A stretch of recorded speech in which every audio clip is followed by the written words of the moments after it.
I'm telling you what, I couldn't even get OBS to go because I erased the whole thing. It was giving me problems. I'm gonna get Streamlab and get rid of this OBS, and I'm just gonna use Streamlab from now on. No more cell phone lives on my cell phone. I'm gonna use my cell phone as a secondary camera off my PC. So that's what I'm going to do from now on. I ain't even messing around with just a cell phone.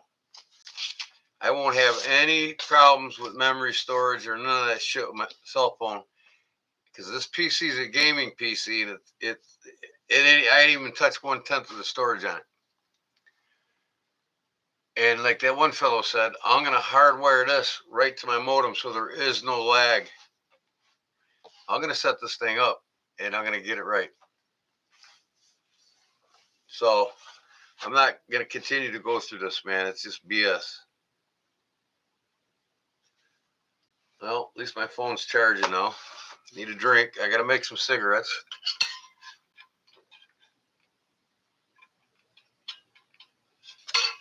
I'm using my webcam. All I can say is Packers can suck my dicka and kiss my buckus.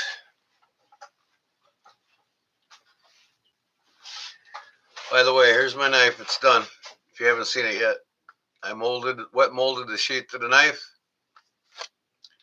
The knife is complete. I got to do a little more sanding on here yet because I'm not happy how it turned out.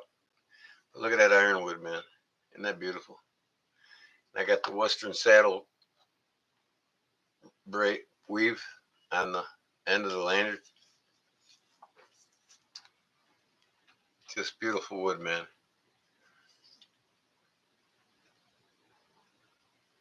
It's a dandy. So, like I said, Todd, I was saying, here's my koozie. My brother's sport bar we just opened. I'm the only one that goes in there and don't drink. Every time I go in there every day. I'm working on my parents' house, and I go in there every day, and I have lunch and have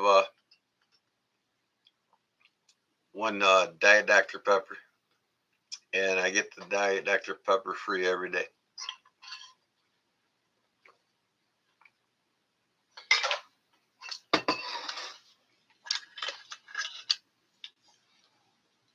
You just gotta hope it's him, I guess. How do I know this is you and not an alien clone who makes the best things?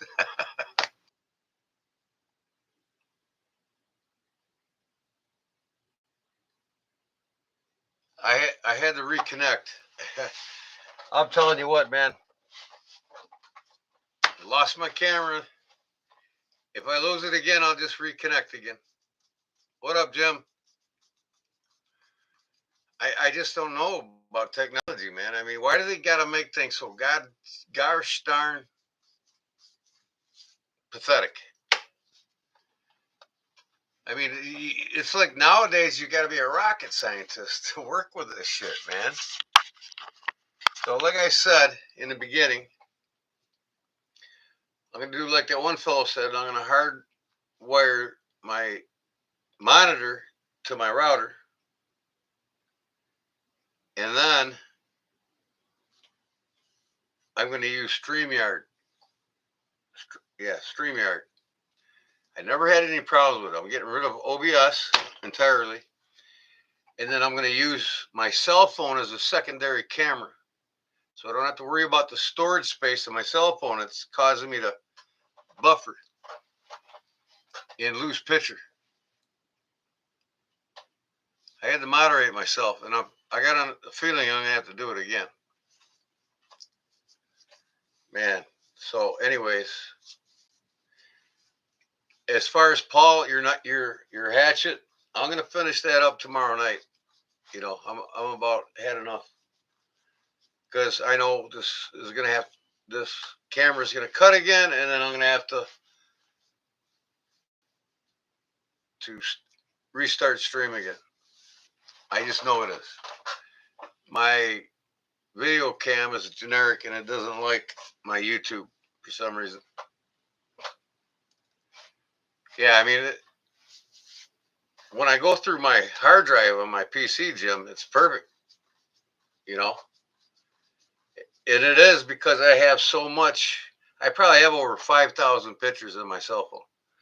And it's telling me to get more storage, more storage. But somewhere along the line, I guess my subscription to Google for my Google storage is no longer active or doesn't work or I didn't set it up right or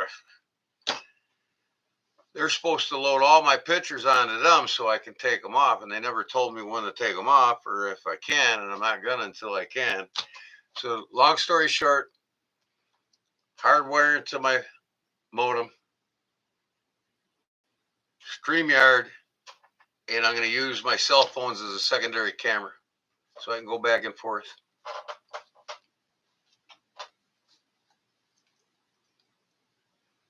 Oh, you love my shirt? I do too.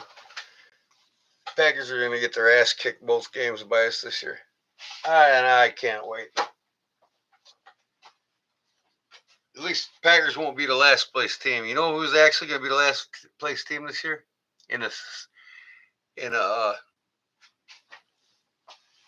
The North, in our division?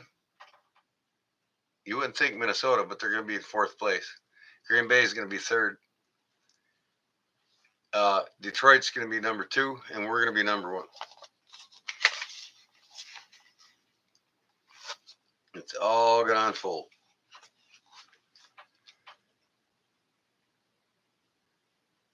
Robert Jones, got to get a little sleep. Good night, everyone. All right, thanks for coming in, man.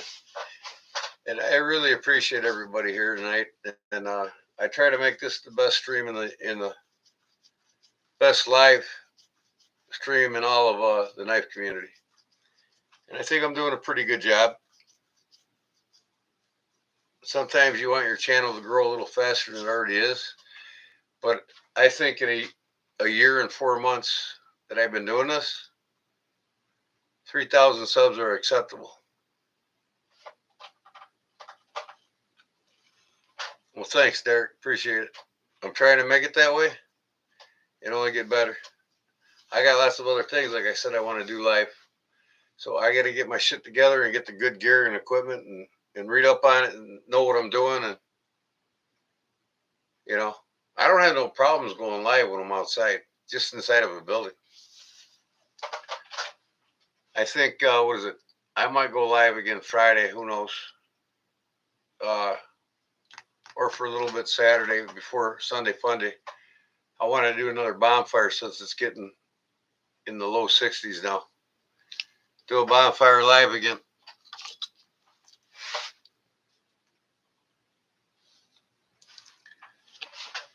Yeah, Derek, I got it. I know what I should do and what I do are two different things. So, and like I said, bonfire live with Claude. Yeah, when in the spring when I go to visit him, you damn right. Me and Claude's gonna be live in the spring. I didn't go. I can't go this fall because I still haven't fixed my truck yet. I'm on a retired budget, and any extra money I get is when I can send out all the, you know, the gifts and when I can buy knives and all my extra spending money comes from side jobs and what little I get on YouTube and, you know, hell, Jim knows the feeling. But I got to fix my truck.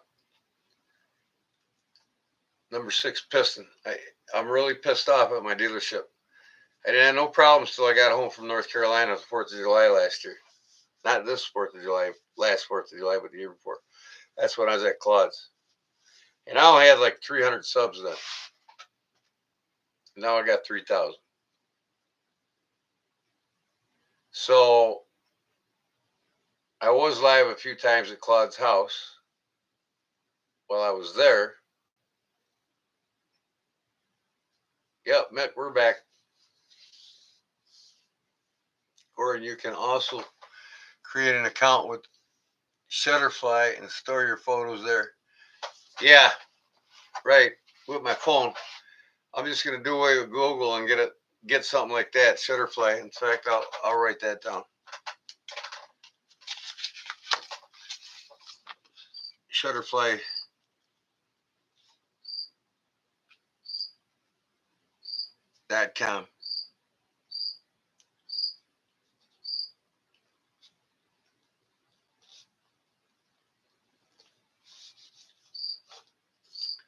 Phone storage.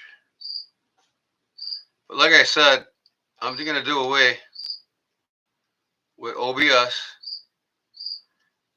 There's just so much more I'm used to, and you can do with StreamYard than you can OBS streaming software. You know, you get to scrolling across the bottom and all that crazy shit. You could do it with OBS too, but I just don't want to learn it. I started out learning StreamYard first, and I really like its platform and layout better than OBS.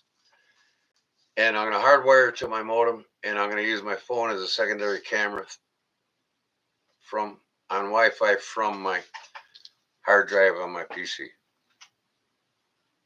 Unless, like I said, if I go outside, I'll just use my cell phone. But by then, I'll have all my pictures taken off of it, you know, and put in the storage somewhere. Probably Shutterfly. Thanks, Stacy.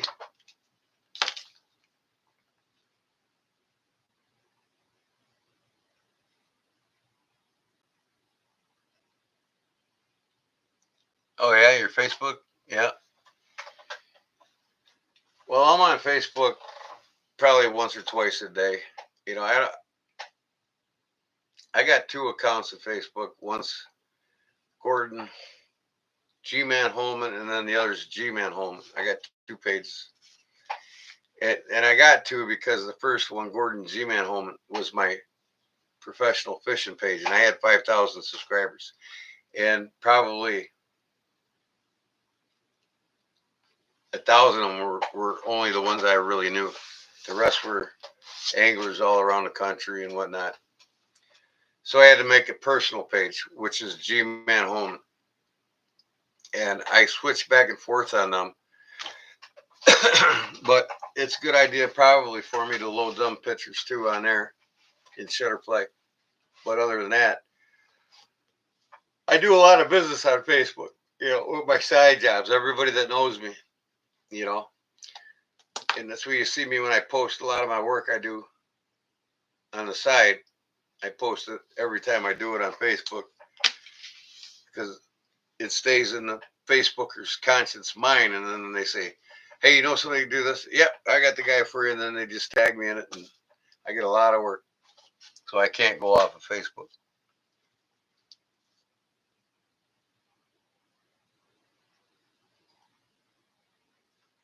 Yeah, Derek, you are handicapped, and you know, and it's sad. But you know, hey, you're gonna deal with it. You're gonna get through it too. You know, I'm gonna help you get through it, buddy. You're gonna get better and stronger, and get your eyesight back, man. Even if we have to all go fund you, we're gonna make sure you get the best.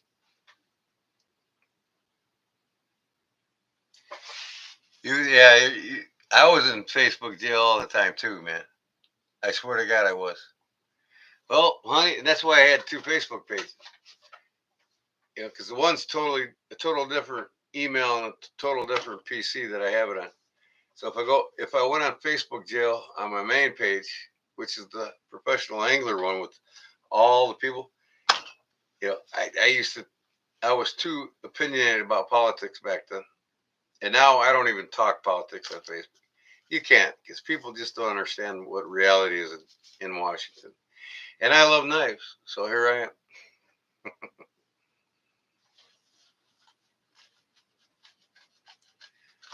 Yep, I love you too, bro. You're down to earth, man. I got a lot. Everybody here's down to earth, man.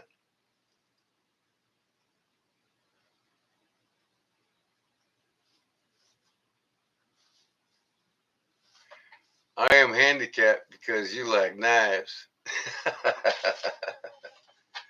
Yep, I know you're a Jim.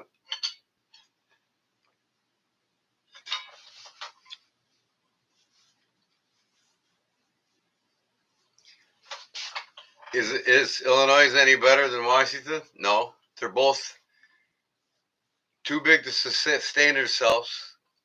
Don't make no money, can't sustain themselves, and we got to pay for them. So politicians and politics, and you know, my uncle was a state representative, and I'm not going to carry on about politics. We're going to get off this topic because we all love knives. But one note is both parties are gone. Their platforms, they left them 4 decades ago. We're no longer their constituents in Washington. They played a political power money grabbing game. The banks and all the big corporations the banks own have Washington in their back pocket. And that's the reality of it. They are their true constituents. The banks run this country. The banks are draining the welfare. The politicians are a mirage to make you feel like you have a freedom of choice in a choice. You don't. So that's why I gave up talking politics on Facebook, and I'm not going to talk about it anymore right here, right now. So now that said, I love knives, and I'm so happy this is done. I'm carrying it every day now, and it'll be a staple on my side for a while. And I got new steel. I don't know if some of you see it.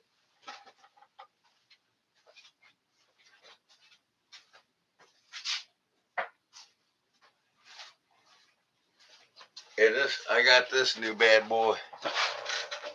Oh man, I love it. I absolutely love it. Handmade in Germany. Bulldog brand, German design, handmade.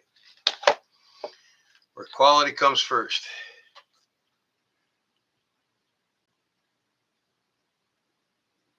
That is real turquoise and real bone, crushed and made into a resin.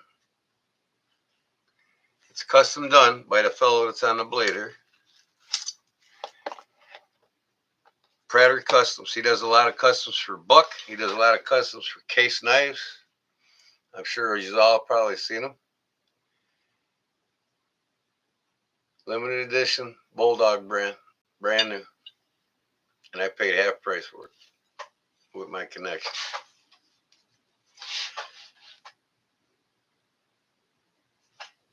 Absolutely love it. I'm going to have to make a display box just for this. Yeah, that ain't a knife.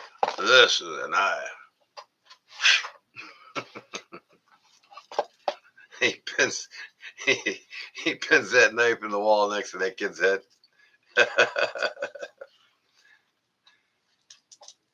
Oh, that was hilarious, that show. Kegel knife somewhere today. A Kegel knife. Kegel? Somewhere today? Cool.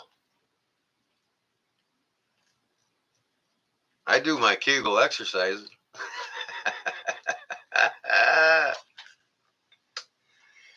Fill them in, Jim, if some of you youngsters don't know what a Kegel exercises are.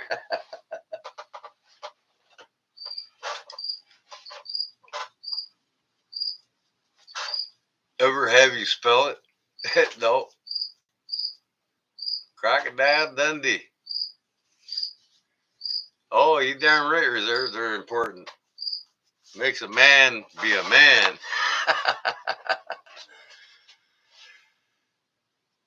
I know what you mean, Jeff. Now, I've got two knives floating around here. This got lost in the mayhem. I don't know who the hell I gave this knife to. Who won it? I raffled it off somebody. This is that ceramic knife. Remember, in that case? I cannot remember who won this thing. It's one of them. I didn't write down things. I've got only two knives in 9 months that I didn't get to the person that won because I didn't write it down. So now I write everything down. The ceramic blade is brand new, man. I never used it. Laughing, it was till we started talking about Kegels. Oh Lord. Is Gordon talking about Kegel exercises? No, Jim was. I wouldn't.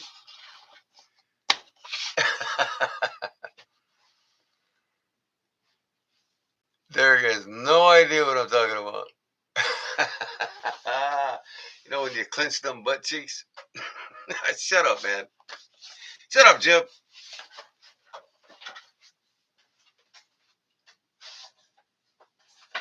Well, technically, you do Kegel exercises when you go to the bathroom, right?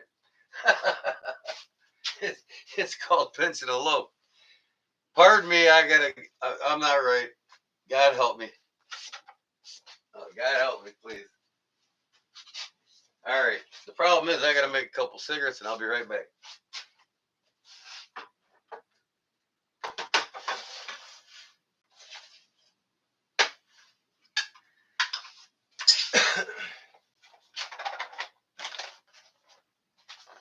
I got the North Carolina good stuff, made in North Carolina.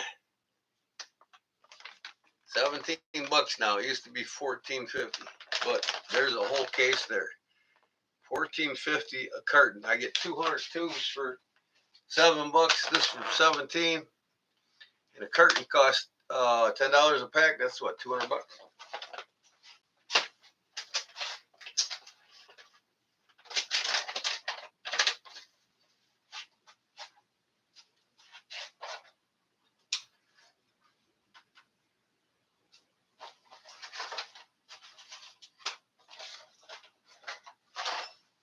Well, camera's doing better this time.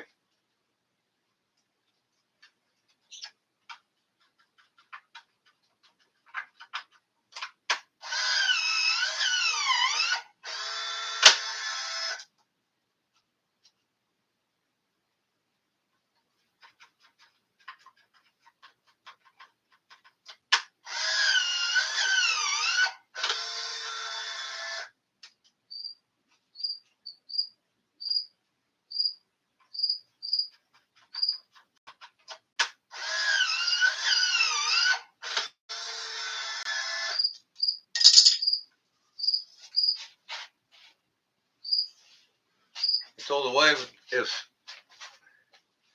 prices of cigarettes go up even more, I'm going to start making them and selling them to all my neighbors for fucking $5 a pack. I'll be up. They'll be lining up at my door.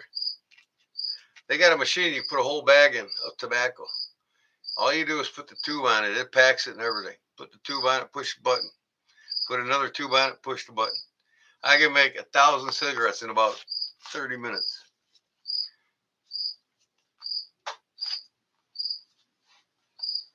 Like your paper shredder?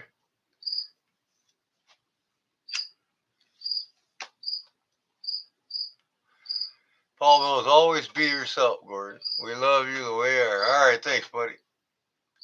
I'm laughing my ass off right now. We laughed pretty good last night, too, didn't we, Derek? I want to start talking. I want to start. I can change my voice. I mean, I can really. My wife, I told my wife, I said, I need to work for the television networks that run the cartoons, you know, be a cartoon character voice. Because I can do everybody. I can do Popeye, I can do Olive Oil, I can, you know, uh, Kermit the Frog. I can do them all. And my wife said, you sound just like him. You know, I can change my voice a lot. Example? Oh, Olive Oil. Hi ho, Kirby the Frog here, saying so long.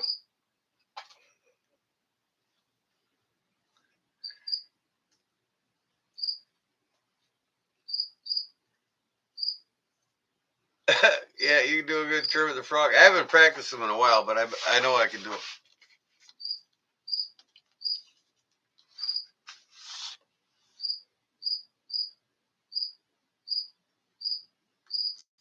Respin for the hatchet.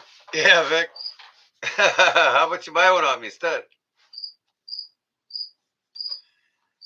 Oh, there'll be another one someday. Just stick around.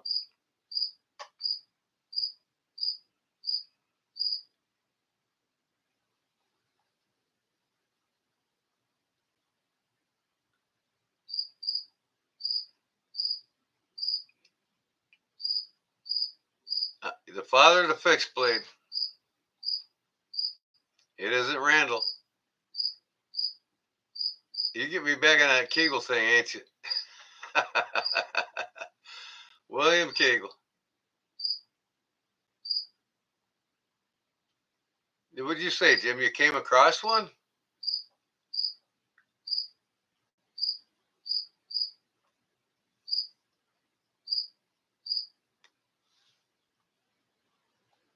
Spell it? Well, it's in my playlist. I can't remember. I haven't really read up on it. Let me see here. Uh,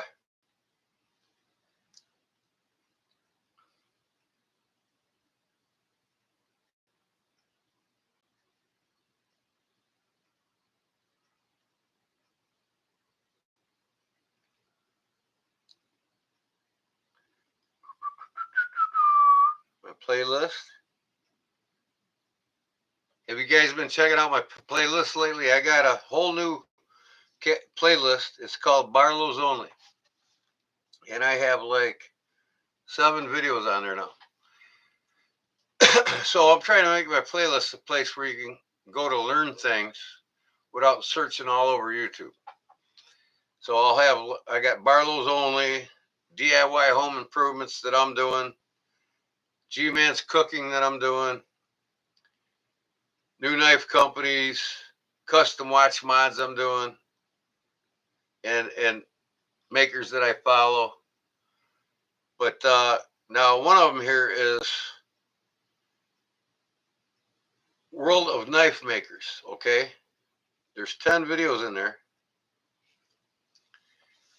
and episode 06, Skagel, not Kegel. It's William Skagel, Scagel. He's the father of the fixed blade. Started out in the mid to late 1800s, and he I think he was a Canadian guy, and he moved to Michigan. He didn't claim to be Canadian, but he lived in Michigan most of his life. After he was a kid, he moved to Michigan.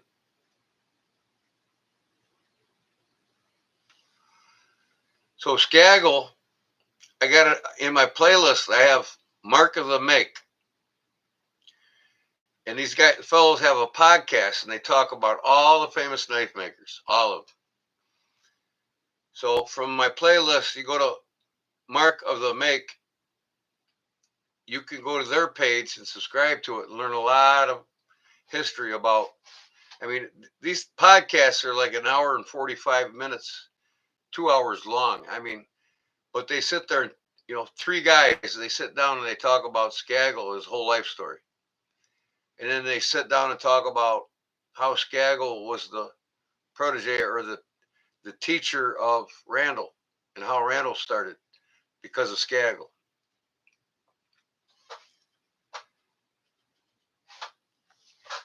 Square or not, I'm down. Square or not.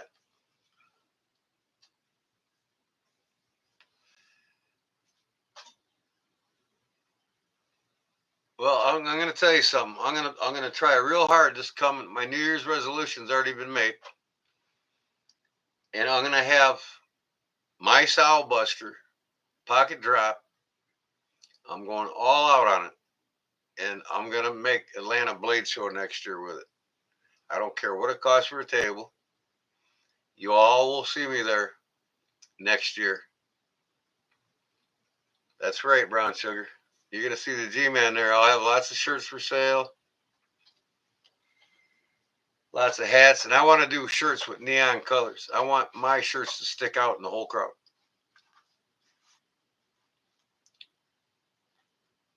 The show in Atlanta, correct. The Atlanta Blade Show. I'm going to have a booth. I don't care what it costs. Yeah, you can, Derek. If you want to come down from Ohio, that's fine. I mean, you got to travel just as far as I do. And as long as I'm down there, I might run down to Mississippi with my camper. I'll have my truck fixed here soon. I might do a Blade Show tour. And then when I go in the spring to North Carolina, I'm going to meet up with the guys that met at the Cracker Barrel. You know, I'm sure one young fellow ain't going to be there. But most of the guys like Jerry, the knife guy, and Dave Letterman, and a couple of the other guys from the North South Cornbread. I'm going to meet all them guys. I'm gonna schedule it, let them know.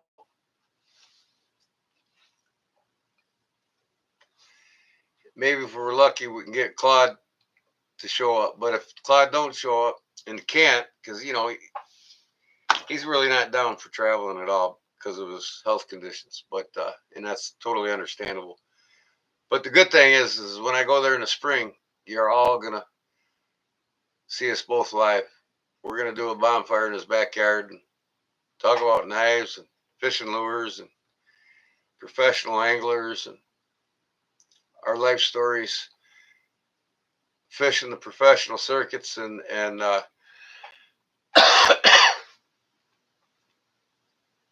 everything around that, and our life story around knives. And his father was a wonderful man. He's got his knife collection, like 5 different boxes. So I look forward to talking with him live about them and his father. If he wants to, it's up to him. But no big deal.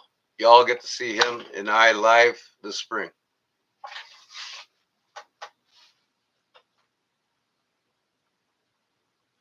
Paul, I've never been to a blade show either. And you know what? I want to start a blade show here. I've got the connections. I can get it going in Chicago. Blade Show Chicago every year. There's no reason why we don't have a blade show here. And it doesn't have to be the same one that goes from Atlanta to California or Arizona, wherever the hell they go. You know, there's one in each each part of the country, but there's nothing up here. I don't know. There might be one in Michigan. I don't know, or some other Midwest northern state. But I want one in Chicago, and I'll make it happen. Then you don't have to travel far at all, Paul. You can stop in and see me on your way there. On old Route 66, buddy. Can't get lost. Look for the Gemini Giant. Soon as what in the hell is going on here?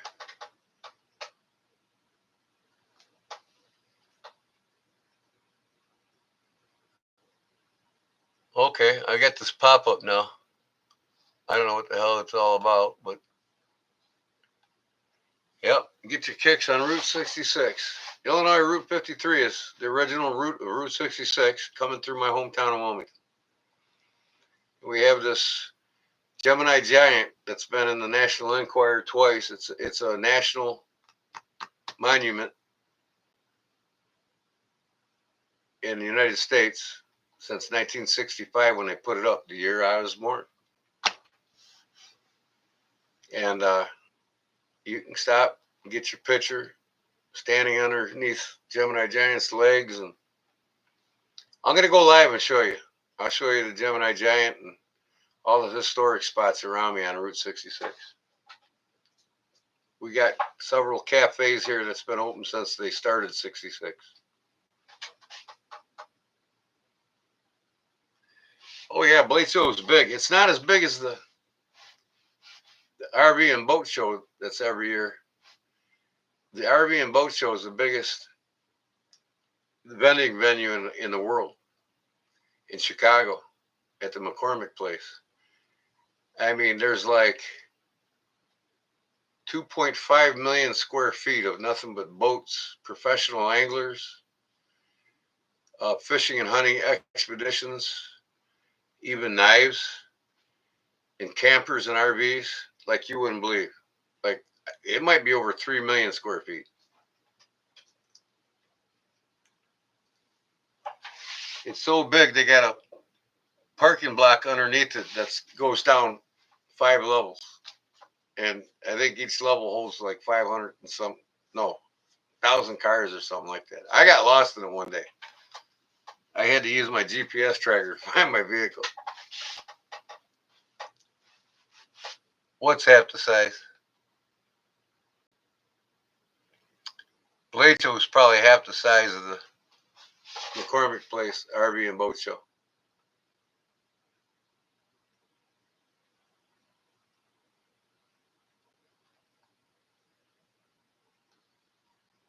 I met Kevin Van Dam at it. I told him, he just retired. He's the greatest bass angler ever. And I told him, I'm going to beat you one day, Kevin, on the water. He said, it's up to you. You can if you want. Oh, I know I could. But that was before I gave up on the cutthroat business of bass fishing.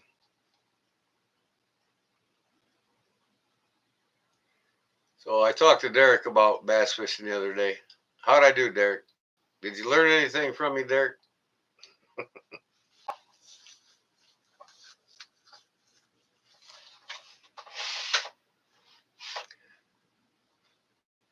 Texas's hand is the size of Atlanta.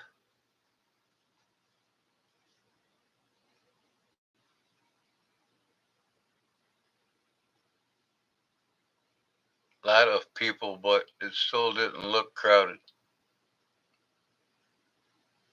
Between you and Claude, you guys might be the two most famous bass fishers I know. Well, like I said, I was a co-angler, so I wasn't in the professional spotlight, but I fished with some of them. In fact, I fish with one every year, several times a year, and he's a guide up on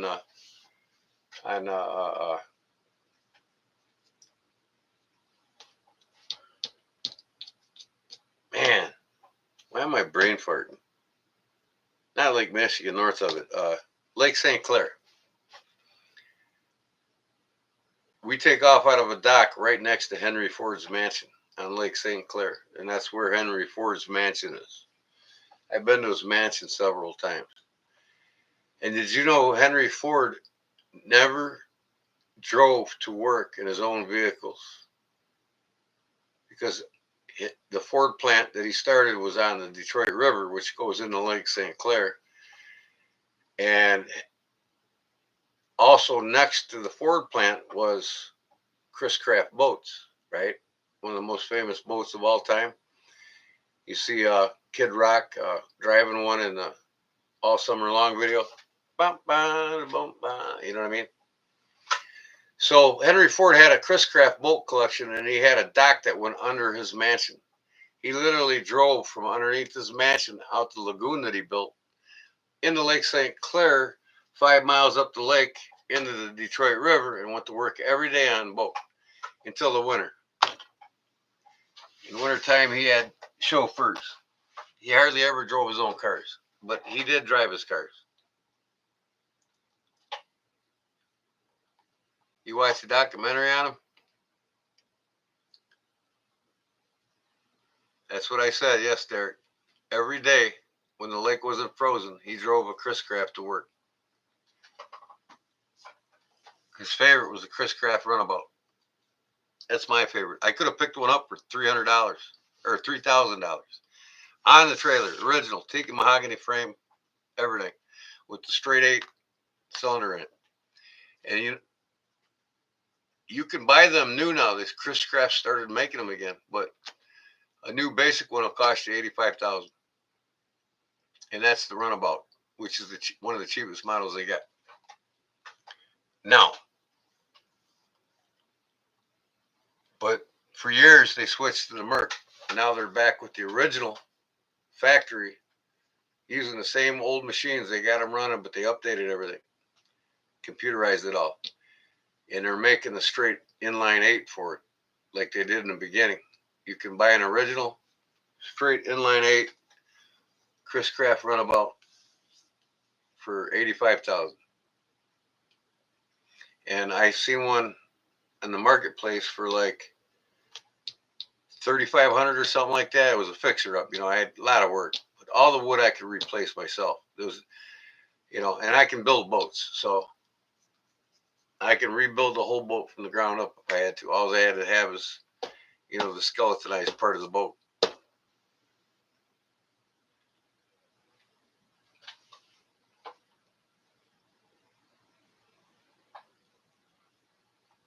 That's all right, Derek.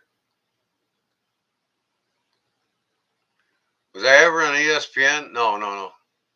Well, I probably was once or twice, going to the Bassmasters Classics and the Forest Wood Cups. When I went to them, I mean, I sat with Mark Martin and all of them right up front because I was a sanctioned angler.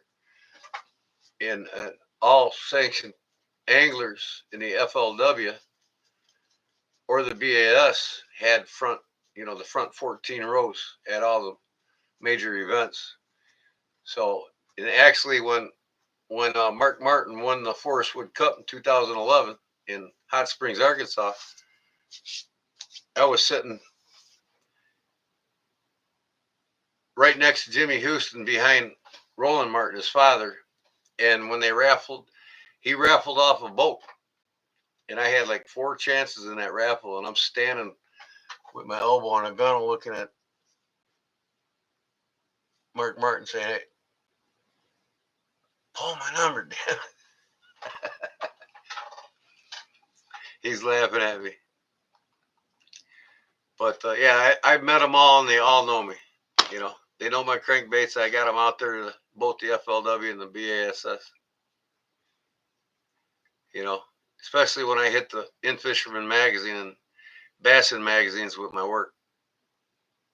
I started becoming a name in the industry. A couple of guys didn't like me, but a couple of guys I didn't like either. Hey, pull my number.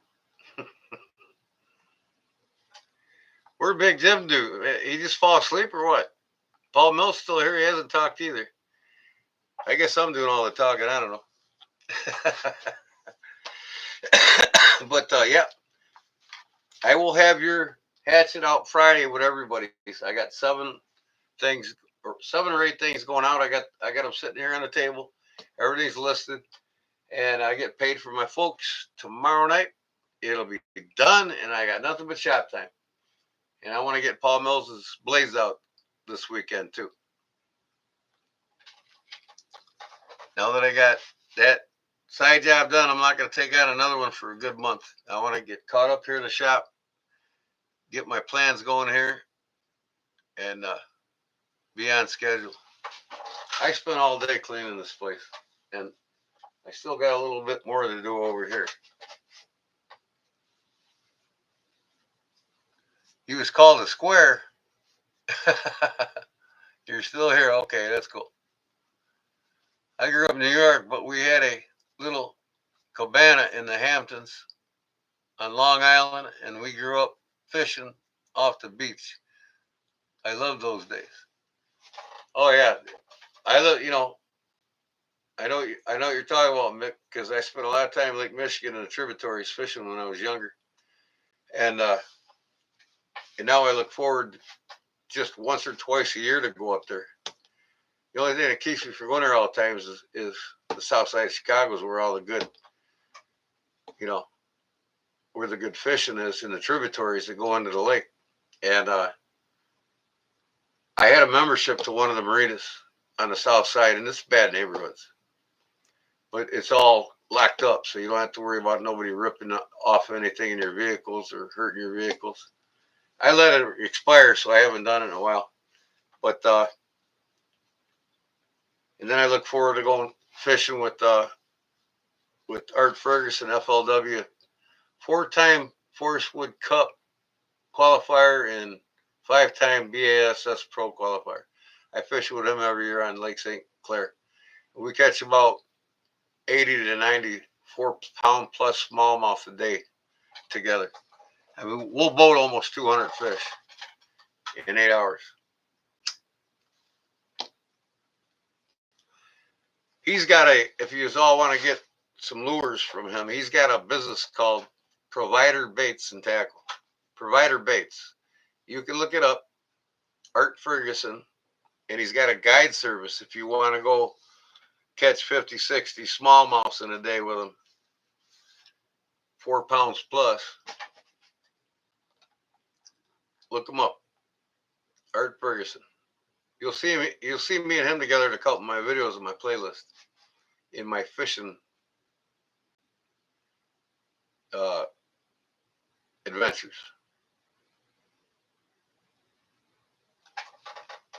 Provider Tackle. He makes a tube jig, and he's the only one that makes this really great tube jig that goes, and he makes tubes, sells tubes and sells tube jigs. That's the #1 bait in St. Clair and all over Lake Michigan. If you're going to catch big smallies, nothing better to mimic them crayfish in plastic than there is a tube. So that's my go-to. That's his go-to. He's sponsored by Kistler Rods, and I'm sponsored by St. Croix Rods.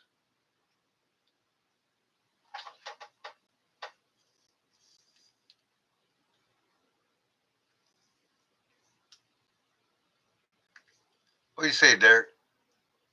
McRanger, I haven't caught me a red snapper in 3 or 4 years. Brown sugar thinks that's funny. You got a dirty mind, Brown sugar.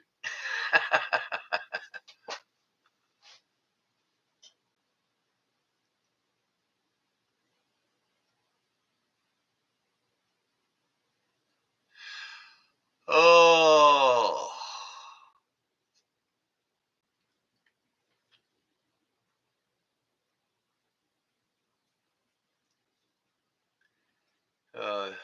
It's been lonely.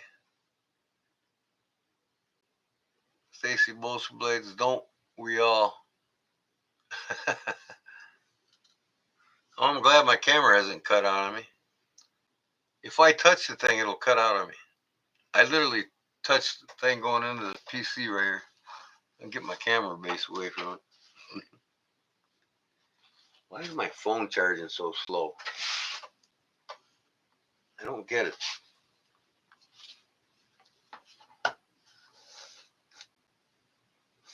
Don't touch that wire. I'll put this thing down here. I'll reboot if I lose this on my camera. 2:06 in the morning. That ain't bad. I don't know how much longer I'm going to hang, but no, Cliff, I gave up all my sponsorships. I really don't want nothing to do with the professional fishing anymore because it's just too cutthroat. You know what I mean? I mean, it's all about the money. I mean, getting sponsors and big dollars. What turned me off to it the most was I got 12 baits in the hands, or 12 crankbaits to like 6 anglers in the BASS. I made and give them to some of the top 10 anglers in the BASS. I've got like 14 fishermen in the FLW that's got several of my crankbaits. You know, and I personally wrote them in, you know, messages saying, hey, you don't even have to win a tournament. Just say you won it on the G-Man's Custom, right? Crankbait. So all you got to do is hold it up. Hold my bait up, and I'll pay $175,000 a year. That easy. You know what I mean? I told these guys this, and not one of them held my bait up ever. And you know they're catching I know they're catching the shit on them. They're catching the shit out of them on my baits. on my crankbait. My crankbait had the action of a wiggle work. I mean, it was badass.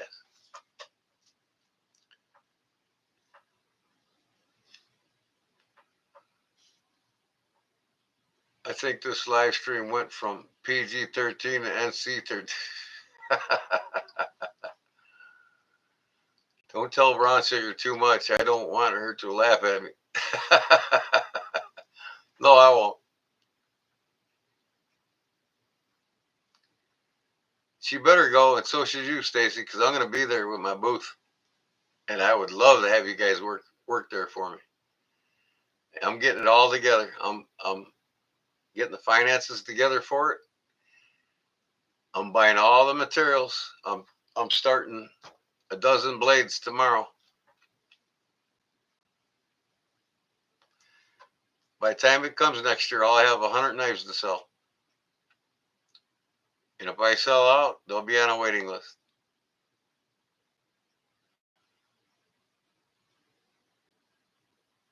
That's cool. I mean, Brown Sugar had to travel some ways. She's probably got to travel a whole day and a half longer than I do by car, unless she flies. New York, it's probably about a 3-day drive, 2.5-day drive. I can get to Atlanta in about, well, let's not say days. I can get to Atlanta well before I get to Newport, which takes me 16 and a half hours to get to Newport, North Carolina from Illinois. I get to Atlanta probably in about 12 hours by car. I don't like flying. I traveled this whole country, every state except for Maine. Maine's the only state I haven't been in. When I was in the military twice, I was in the Navy, Norfolk, Virginia, and when I was in the Army, I was in Fort Dix, New Jersey. So I spent a lot of time in New York City and in Jersey City and New York, and on the catwalk.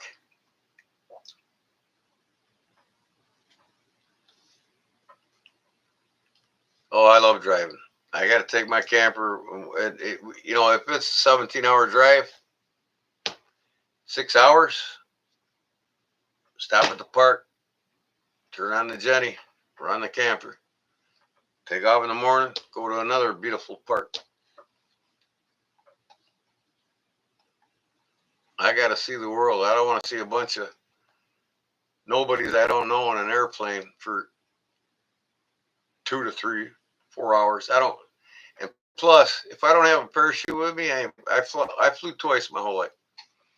I felt much safer flying in the helos and the choppers in the Navy than on these planes.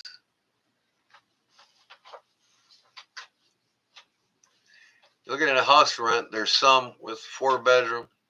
Interested, get on my list. So far, it's me and Ed Harrison. Oh, you're looking for a house to rent in Atlanta? I'll just take my camper, and I can always stay at a what's that called, Super 8. I could stay in a Walmart parking lot in my camper.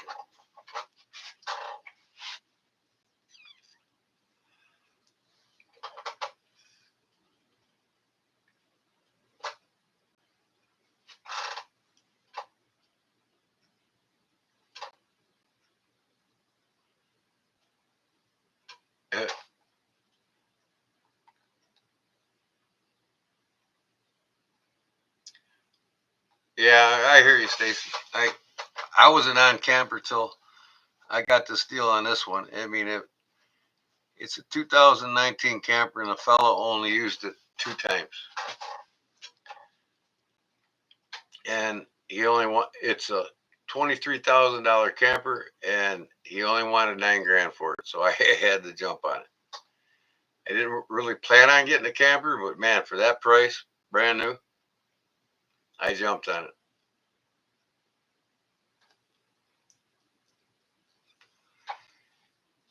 I got 2 more things on my bucket list to get yet. I got a nice smoker craft boat that I totally remodeled. It's beautiful inside, but it's an older boat. And now that I'm retired, I want to get me another smoker craft, but a 2022, 24, somewhere around there. So it doesn't cost me 70 grand. I'm looking at probably spending 15 grand on a newer boat, maybe 20 grand. But next year though, before I buy the boat, because I have a boat, I'm gonna buy me another motorcycle. I haven't had I had two bikes and sold them about, well, when I met my wife, I sold them. So, and I'm gonna get me an Indian, American made, not a scab made Harley. After 100 years, Harley broke their union contracts. Not for me. And more than half the parts on a Harley are made in China, not on an Indian.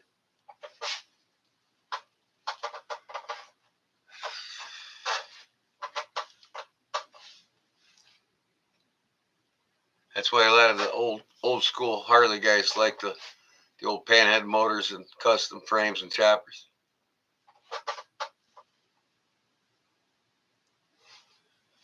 Right, Mick. You know it. You have family in Atlanta, so I was going to try to go to the show and visit with them, but I keep the thought in mind. Still got to call you.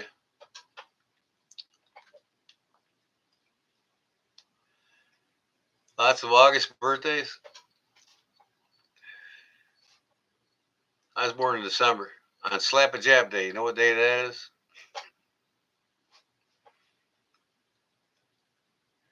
99 Dana Waglite. Yeah, you can.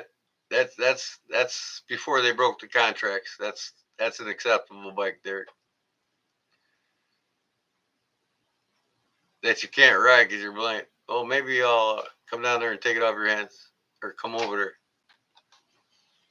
You're straight in line with me. You're a little further north though, just a little bit, but you're straight dead east of me. And I could probably get to your house in say 6.5, 7 hours max. I'm yet to go up with my camper to Michigan. That's the produce capital of the world there. You guys ever get a chance, go to Holland, Michigan, man. I tell you what, ice cream shops and pie shops and parlors are everywhere. And you want the best ice cream and pies you ever ate? I mean, these Michigan cherries are bigger than golf balls. And I go in these orchards, there's 15 miles of nothing but cherry trees with 15 different types of cherries, the size of a golf ball. And last time I went, it was $15 a pound. Now they're like almost 30 a pound. But you pick 15 pounds, you eat 15 pounds while you're picking. Your kids live up in Michigan? That's cool. 6 hours, huh? 6 hours to Michigan? That ain't bad. So yeah, you're about 6 hours to me then too. Oh man, they're the best. It's like Illinois sweet corn. You're not gonna get better sweet corn. Even in Ohio, you're not gonna get better sweet corn than here in Illinois. I'm telling you what. Even Nebraska. Nebraska's got more sweet corn than Illinois, or not sweet corn, but corn than Illinois per per capita square mile, whatever you call it. But because it's a much less lived in state than Illinois. And Illinois has the biggest white-tailed deer between here and Michigan, the biggest white-tailed deer because of all the cornfields. I mean, a fully dressed deer is about 260 pounds here. You go down to Atlanta or Florida, a white-tailed deer is only about 160 pounds fully dressed.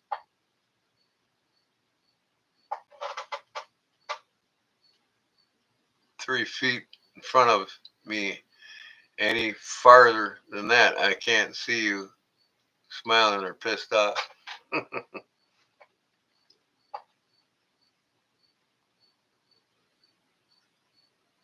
About 4 inches. About 4 inches. What's that? What's about 4 inches, Clip?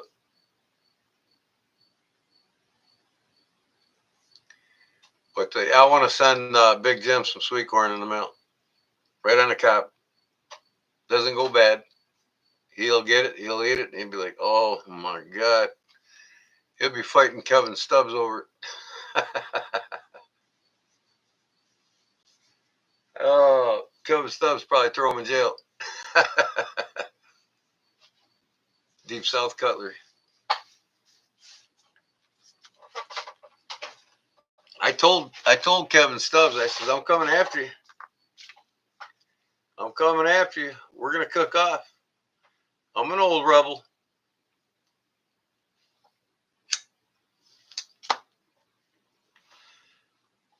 We're gonna have a cook off.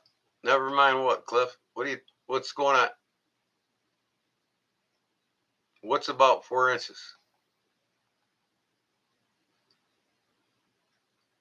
Who was I talking about that made you say that?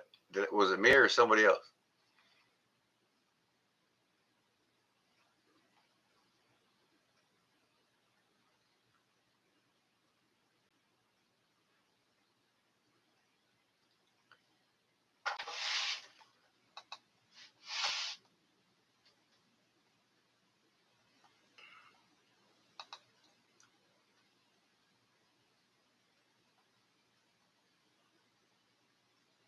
Wrong chat. Oh, okay.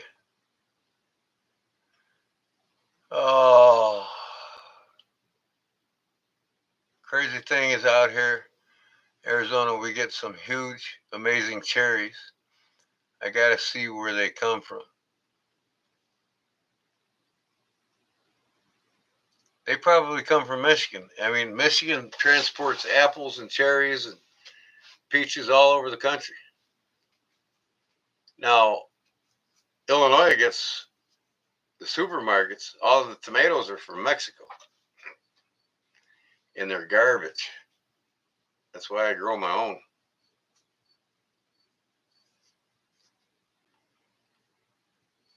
Oh yeah, I mean, you go to Michigan and pick them cherries. They're as sweet as any canned cherry you ever eat. Okay, I got you, Clip. Washington and Oregon has lots of cherry farms. Yeah, they do, but they don't have what they got up in Michigan, man. I'm telling you. You go up to Michigan, man, and there's miles and miles. I mean, it's like traveling a long way through Nebraska, going north through Michigan. It's all orchards, all the way up the state. It's like Nebraska. It's all corn and beans all the way through the state. Have a great night, everyone. All right, Todd. Thanks for lurking, buddy. No, thanks for stopping in, man. We'll see you Sunday. Maybe before. I'll probably go live one more time before Sunday.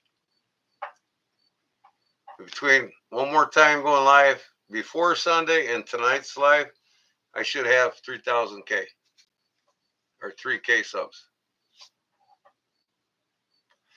And I'm going to let everybody know a week in advance when the giveaway is.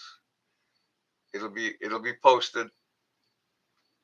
I'll make a couple of videos about it. Big cherry orchard here and delivered to San Francisco, and Sacramento. Advertised grocery stores used to have excellent cherries. Cool.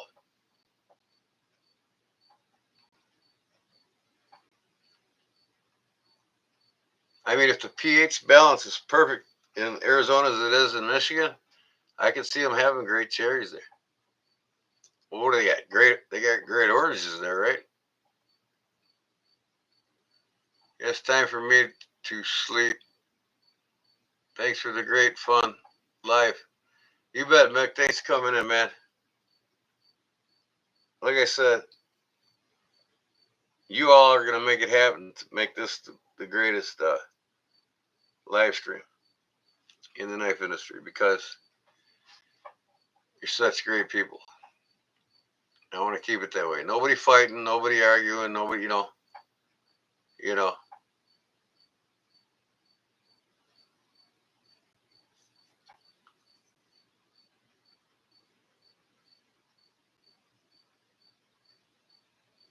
Bro Ed. Later. night. Piss what's going on in here. Who asked this guy's opinion anyway? Oh man, that is fucking hilarious.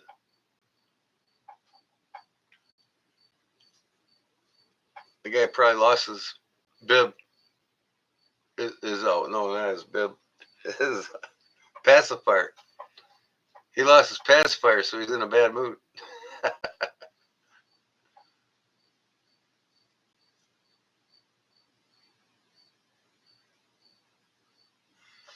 A party at Fed Harrison? Yeah, right. Let's go. Let's go crash Fed Harrison's house. You guys ready? We're coming after you, Fed.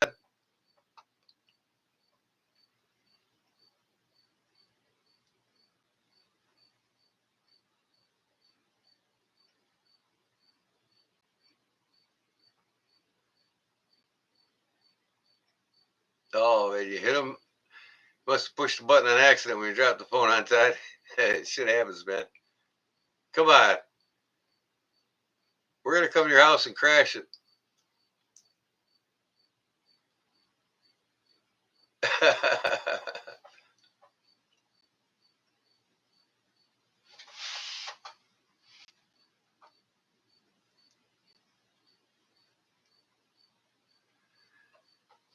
Oh.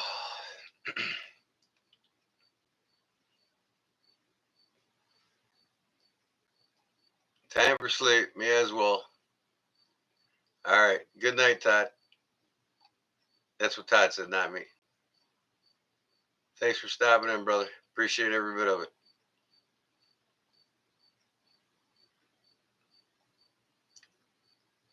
Stacy's going to say goodnight, too. All right. Yep. And I'm about ready to hit it myself. One more day. Even if I get there at 10 p.m., 10 a.m. in the morning, I'll be done by 5 o'clock. Everything done. Good night. Thanks for stopping in, Stacy. We'll see you soon. Oh, you'll go out tomorrow for me? Cool. Yeah, I'm gonna have a hell of a giveaway for the 3,000. That's all I gotta say. Thanks to you all, and what I'm making. It's disclosed what I'm making. I'm not gonna tell you what I'm making to give away.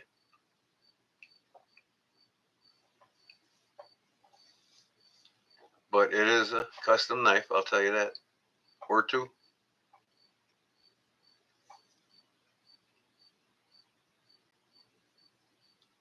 I don't need sponsors to send me stuff to give away.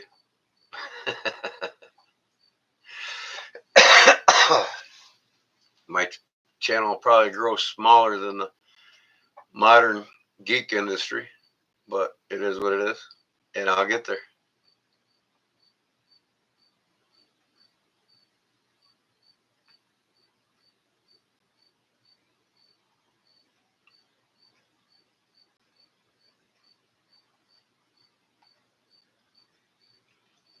Good night, Todd. Thanks, bud.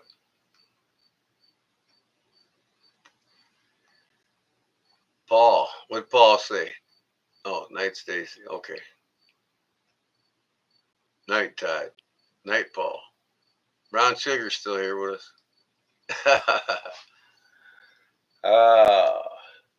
Where did you get the nickname Brown Sugar at?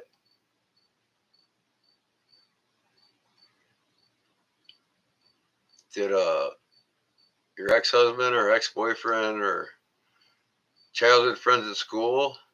I got mine from my best friend in school. He called me G-Man when I was 14 years old.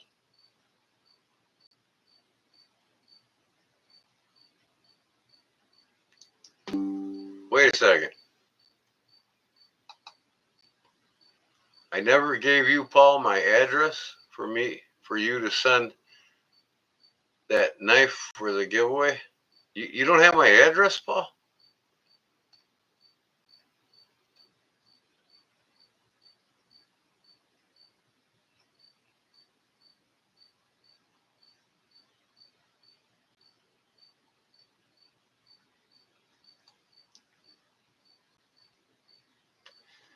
Wow. You didn't save it off any of the packages I sent you? I'll text you later, yeah. I'll get it to you. I'll type it here right now if you want me to. I don't care. Everybody knows my address. Anybody else that want it for the future can have it. Gordon Holman is my full name.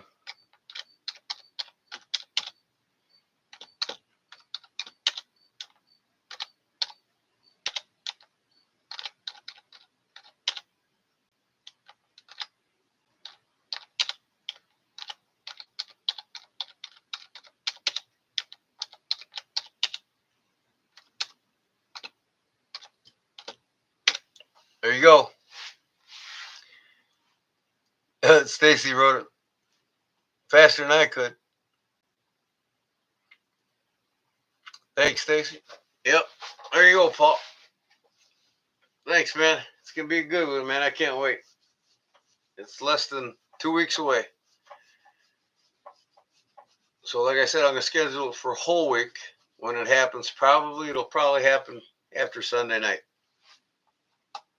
In fact, I'm gonna look at my analytics right now, real quick.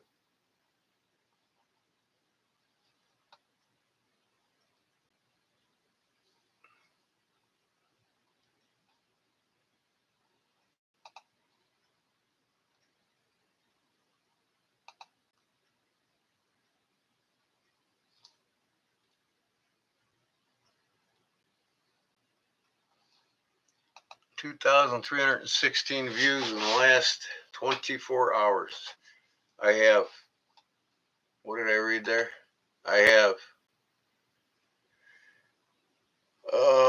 2,895 right now. I'll be at 2,900 after tonight. Probably 2,020. No, 2,800, 2,920, 2,925 after tonight. So about 75 more to go. 2 more lives, I'll pick up 50, 60 plus.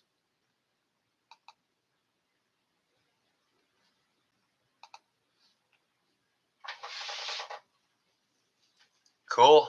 Some channel stickers. Derek for real. Okay, I gotta leave. I got some red snappers to dream about.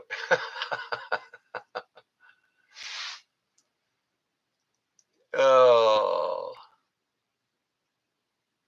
what did I tell you about that, Derek?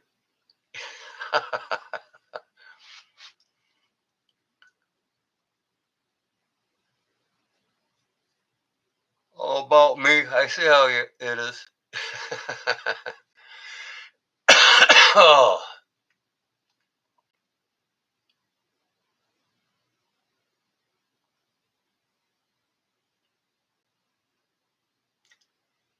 all jokes aside, you guys are the best. I appreciate every one of you. It's people like you that make me proud to be part of the knife community. And two, also, Derek, if I might say, this is the best healing medicine for Derek in his health conditions right now. He needs this. Derek needs our support more than anything. It's like a family to him. And if it wasn't for his kids and all of you guys, he would have probably done what we dread anyone to do, if you could think, if you know what I mean. What he's been through, man, I always say, God bless you, brother. That's all I can say. You're hanging in there, and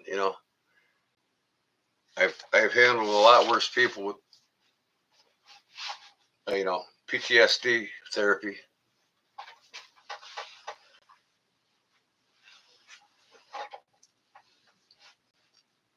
And you're doing a hell of a lot better than they are. So keep on, man. God's got a good plan for you, brother. That's all you got to know.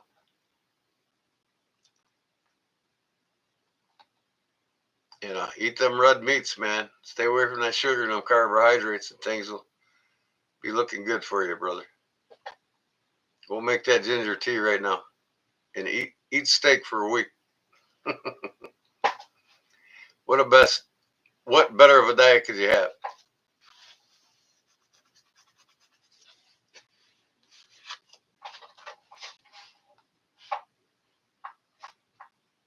Oh, I believe it, Paul. Hey, uh, I got poison ivy right above. It's rubbing on my belt buckle. Put it that way. You see me itching here. I'm not. It's right here. Ooh, a little too far. Right there. See it? Here, and it rubs. My belly hangs on my belt buckle, and it itches. So, good night, Fed.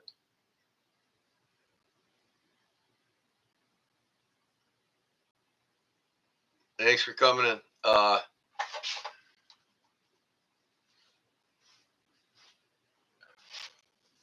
what else? What was I gonna say? I don't know.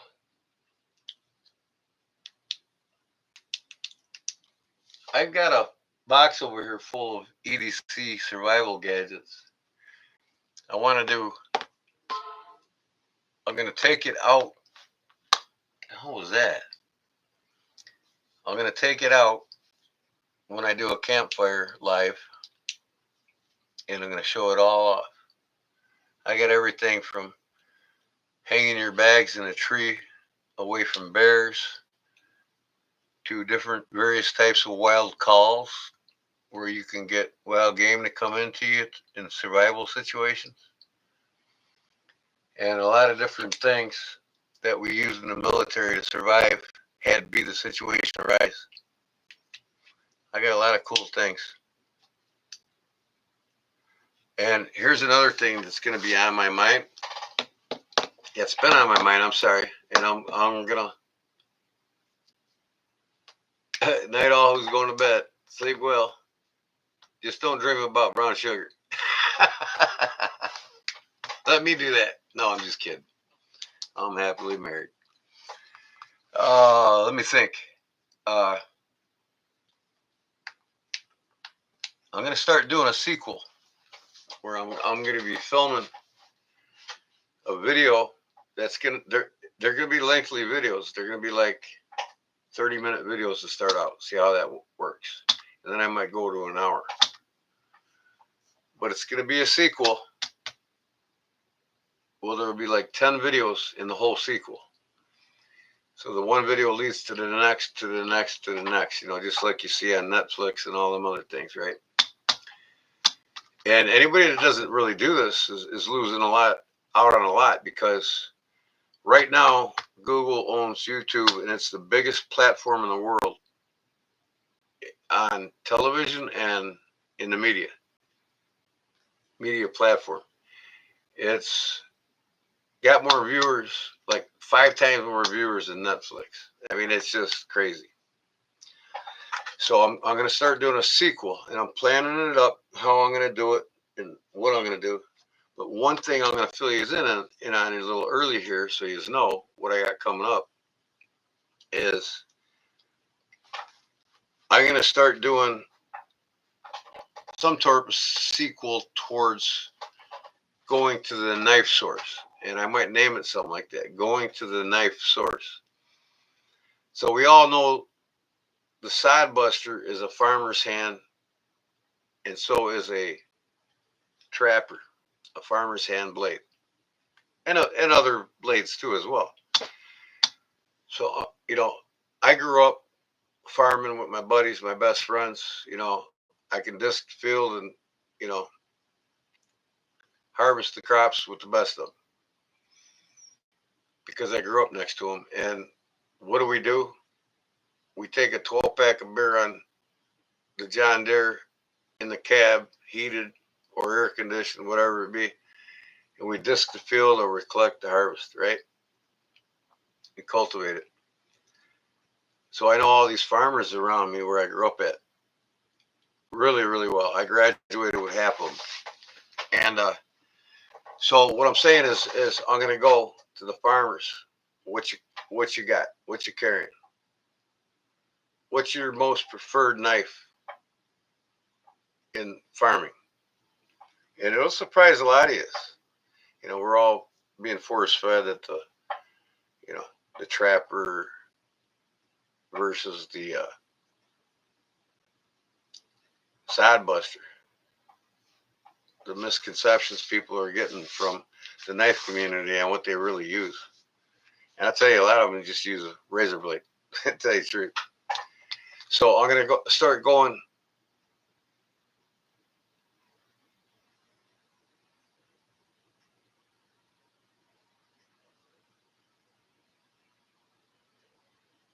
I didn't freeze. I just looked like I was. Uh, Stupid autocorrect, huh, Cliff? I got you, man. That dumb phones, you gotta love them. Anyways, I'm gonna start planning a sequel.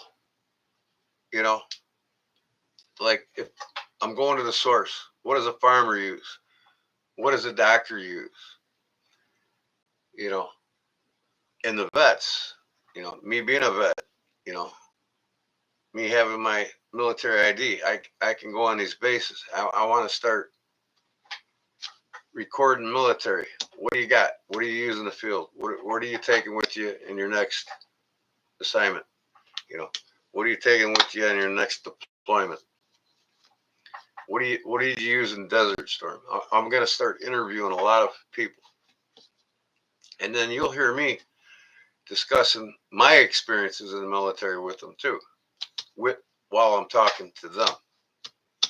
You know, like I said, I don't really like or care to talk about what I've been through and what I did in the military, but towards the knife community, it's just something everybody would love to watch. You know, it's like a K-bar knife. There's a big misconception there. You know, elite forces in the military don't carry a K-bar knife to fight with. You know, 90% of them carry a folding knife to defend themselves with, need be. A K-bar or a fixed blade of 12 to 13 inches is only carried as more or less of like what would be called an emergency or trench tool. The K-bar was used mostly in World War II as something to dig with, pry with, break through barbed wire, hold something down so you can go through the barbed wire, blah, blah, blah. And they weren't, you know, they had their bayonets, you know, and they had their smaller fixed blades in World War II. They didn't, you know, probably 20% of them fought with a K-bar because they couldn't either afford to have a personal carry or they just loved the knife so much. So I'm going to have a sequel of videos called To the Knife Source. You know what I mean? Nobody's doing this. I mean, I've been thinking about this for the last couple of weeks. You know, I want to interview people that use knives for a living and what they prefer to use, making a living. And there's a lot of different trades, tradesmen, military, uh, medical, agricultural that use all kinds of knives. You know, there's like 30, 40 different types of agricultural farmers. You know what I mean? What do you use? I'd love for Gordon to make me a 1918 trench knife replica. I can, and I love making replica knives. I was going to replicate the handle that Case made on a dagger. Kevin the Knife Monkey, or the Knife Monkey. Kevin the Knife Monkey.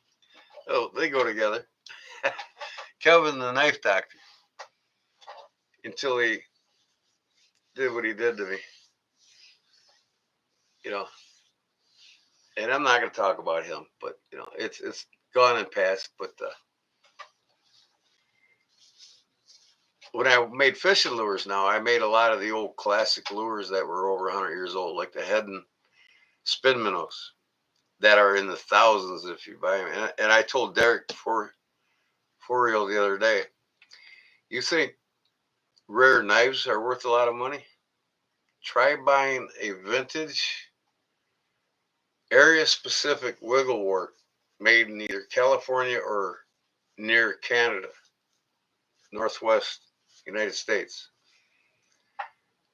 I've seen one go for $140,000. One lure.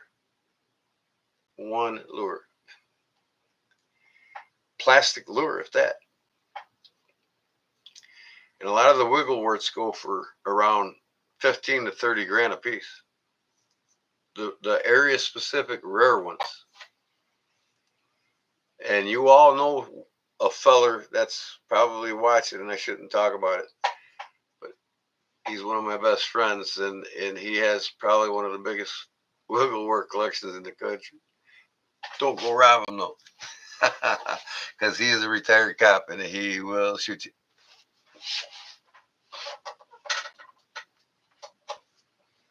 Damn psoriasis on my upper back, lower back. Oh.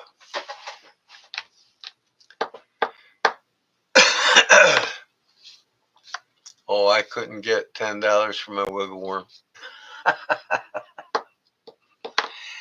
Oh, it's like my brother, huh, Derek? You wouldn't even want to touch it, would you? Drown the worm. Remember that? My brother was drowning the worm. My brother's older than me. He's 11 months older than me. I'm the middle, and I got a younger brother. And my oldest brother, Ben,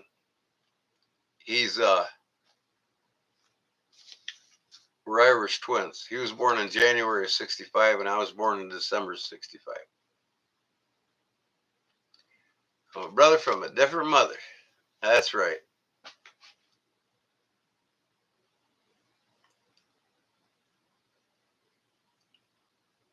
Oh, yeah. We're brothers from a different mother. And when you called me last night, man, we just hit it off big time. I mean, he felt, just by his voice, I had a buddy named Beetle Bailey. Jeff Bailey is his real name. We call him Beetle, or Beetlejuice. And he has a voice exactly like Derek for real. And I thought I was talking to him the whole conversation. And you know what? Jeff is one of my best friends. Union brother carpenter. We spent our whole career together with each other. And when I was talking to Derek, I thought I was talking to him half the time, because he's just as laid back and as cool as Jeff was. So it was cool.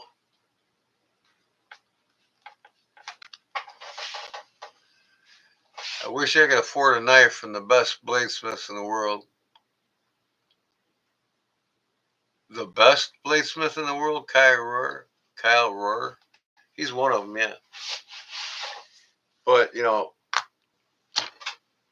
if you really want a knife from him or any of the top dogs in the industry, all you got to do is take out a loan, man. It's like buying a car. You know what I mean? It's an investment. The difference between that knife and that car is you're going to lose all your money with the car. You're not going to with that knife. You know, what you spend on that knife, if it's 20, 50, $250,000, you're going to get it back in 20 years and some. Because there's always a market for high-end, expensive knives around the world. You won't have any problem selling a $250,000 knife versus a $60 knife if it's kept in mint shape and well handled and preserved.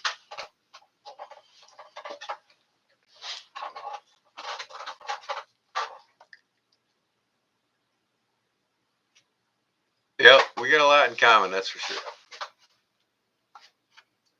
Your best friend's name's also Jeff. I've got like probably 5 or 6 best friends, you know. And right now in my life, my number one best friend is Claude Williams. I'll tell you that right now, because we communicate the most together, and I've got 2 best friends that live 4 miles from me, and they can't even come to my house and visit me. So it's like, you know what I mean?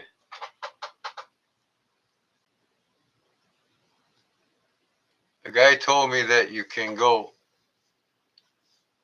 can go through your whole life and look back and count all your best friends on one hand. Yeah, Derek, I was also told that when I was in the carpenter's hall. I did everything my dad did. So my dad went in the Navy. I went in the Navy. My dad got out of the Navy, became a union carpenter. Same thing with me. And my dad told me, shut your mouth, do your job, do it well. You're not there to make friends with people. This is how many people out of 14,000 people in the hall that you're going to be able to trust. So just keep your mouth shut. And the world's full of backstabbers in any trade you're in, any job you're in. Everybody's looking out for themselves. They're number one uno themselves, and they don't care if you stab you in the back to get a pay raise or not. They don't care if they stab you in the back so they can have more work. So, and I tell my nephew that's going into trade school right now, I says, shut your mouth and be the best at what you do, and you'll work all the time. You know what I mean? It's the ones that are quiet are the ones that know more than the ones that do this. And the only reason why I do this is because I'm live and this is my channel. You know what I mean? But in person, I found out over time in my life, just shut up and listen. My grandfather always told me when I was a kid, and I wish I would have took his advice when I was much, much younger. Listen and learn. It's the ones in life that don't speak are the ones you got to worry about, are the most dangerous. Not the ones that run their mouths and talk about all kinds of goofy shit and all the shit. You know what I mean? I'm just sharing his knowledge with y'all, what I learned in my life.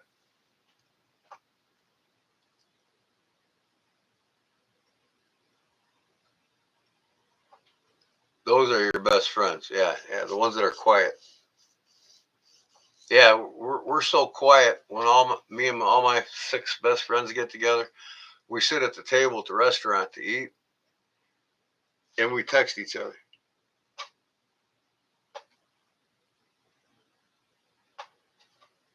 You know what I mean?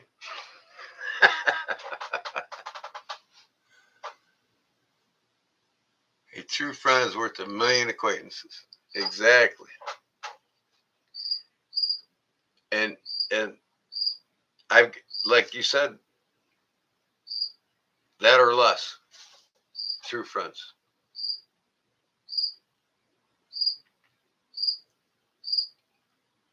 But you guys are all friends to me. You're all family to me. In this community and this thing we got going together.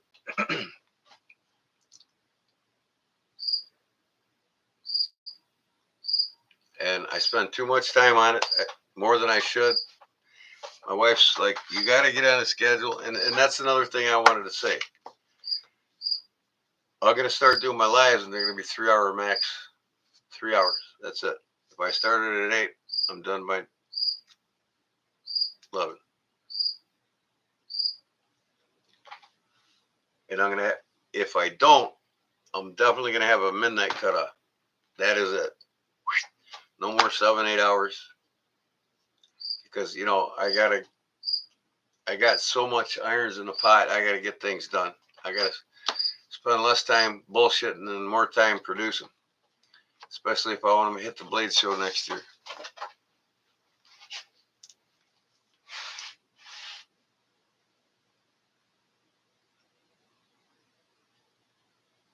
Oh, sure, Derek. You know what I mean?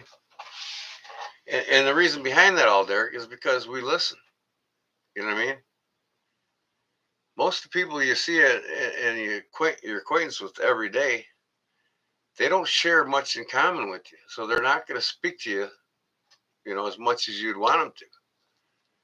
You'd almost have to take up one of their hobbies in order to get their time. You know what I mean? When it comes to speaking with you. So it's like, you know what? A true friend accepts you for who you are and what your package is. They understand everybody goes through hard times. Everybody has great times. You know, this one thing I've never ever taken a liking to in people in general is sociopathic narcissistic attitudes. If you understand me. If you don't understand me, I use an example, Donald Trump.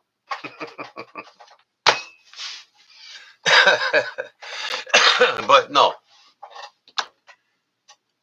narcissistic people. I don't even frown at them. You know what I mean? I just go off in your own world, buddy. Just leave me alone. So, what we're talking about in general here, and I've read a book called Think and Grow Rich by Napoleon Hill. It's called The Bible of Success. If you've never read the book, you can even get it in audiobook if you don't like to read. Look it up, buy it online, get the podcast online, or buy the book online. They're all over eBay and they're all over Amazon. Think and Grow Rich by Napoleon Hill. Now, he was friends with people like Carnegie, Rockefeller, that time period, right? So he teaches you how to think and grow rich, whether it's monetary value, your monetary value being rich could be rich in happiness or rich in possessions or rich in wealth. But the book covers it all.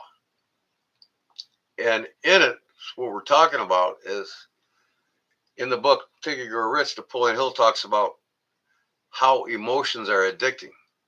Okay. And what separates people in the successful world, is their company.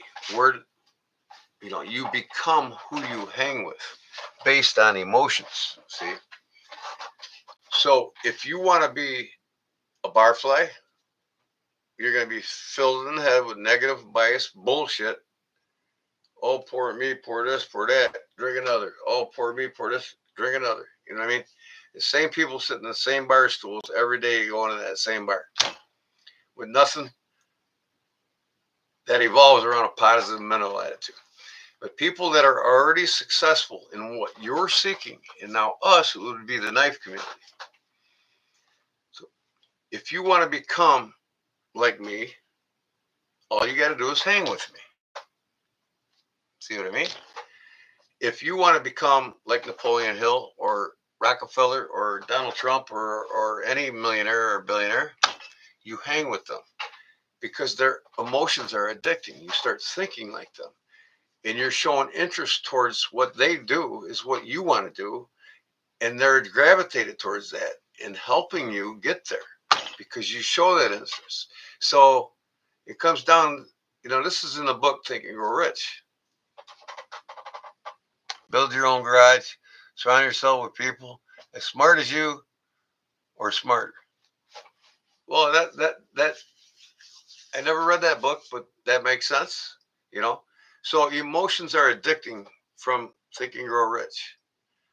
You want to be sitting on a bar stool that next to somebody that's emotionally disrupted, is out there emotionally, or you want to be sitting next to the bar stool, say next to Donald Trump or next to Bill Gates, or you know what I mean? It doesn't have to be a multi-rich person, just a successful person in the area where you want to be. The old sayings my grandfather told me when I was younger: pick your friends wisely and pick your enemies even wiser. Because anyone but Trump. That's what I say. No, I don't want to be the Forbes Fortune 500's top biggest 3 financial losers of all time in the United States in business. Forbes has him as the 3rd worst businessman in the country. He don't make money. The banks own him. He don't make money. In fact, he went from 87 to 97 and didn't make a dime. And that's why he didn't pay taxes, because he didn't make nothing. But going through 25 or 7 bankruptcies in that whole decade. 85% of what he owns is owned by the banks, and the other 15% is what he screws out of people. I'm not going to talk about trouble. But anyways, who you hang with. You know what I mean? You become who you hang with. Always have that in your mind. You know, even in your real life with your real friends and family. You know what I mean? And that's why it's important to listen and learn. You know what I mean? I'm just unloading on you guys. I'm sorry. But I just like to share knowledge with you. You know, I read too much. I'll show you what I got the other day.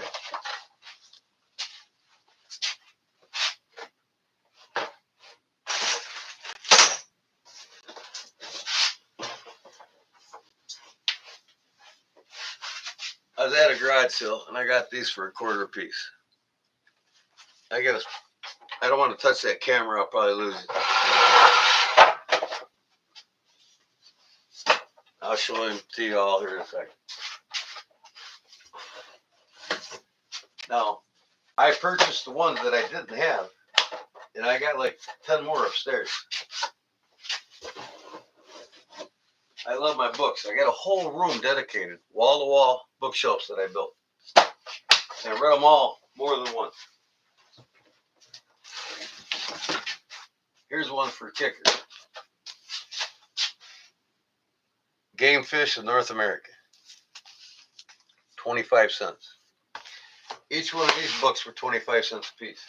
Now, yeah, you got a cell phone. You don't need books. No. Reading a cell phone doesn't stimulate the critical mind like reading books do, because you actually concentrate and you're not getting an endorphin rush by the pings from Facebook or Instagram or anything else, right? So here, all about trout, pan fishing, modern fly fishing, salmon coast to coast, live bait and tactics, stories behind the record fish. I probably got over 1,000 books just fishing, and I've read them all. I haven't read these yet, but the other 10 that completes the set, I've read them.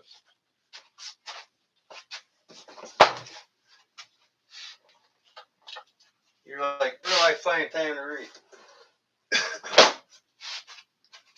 I dedicate my weekends and before bed when I'm not live, I read for an hour before I go to bed. And on the weekends, I go to the park at the dam, listen to the water going over the dam, and I could read for 5-6 hours as long as I am live here and not blink an eye. So what do we got here? I told in parables, if I end up half as successful as you, Gordon, well, you know, it's not about success. You know, anybody's got, if, you know, what am I trying to say here? Failure is a tool for success, okay? And if you don't learn from your failure, you never will be successful. You know what I mean? In anything you do. Now, everything that I've done in my life, I have been successful at. I made the world's greatest fishing magazine, making lures.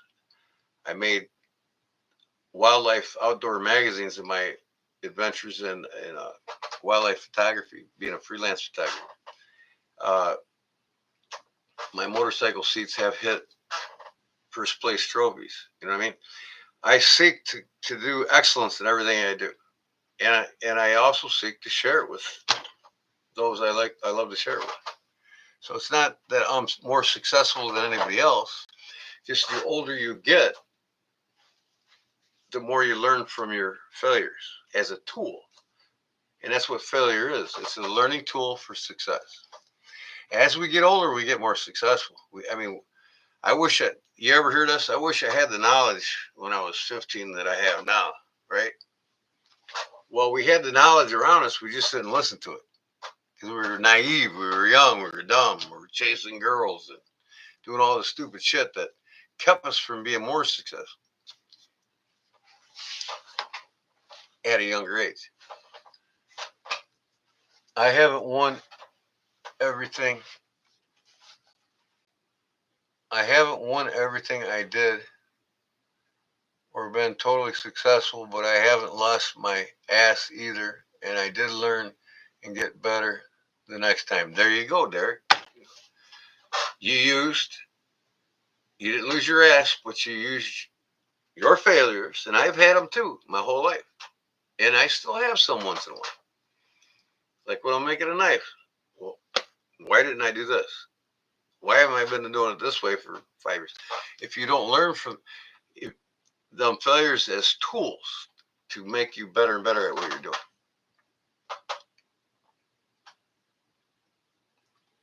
Hanging out with your grandpas, yeah, I tell you.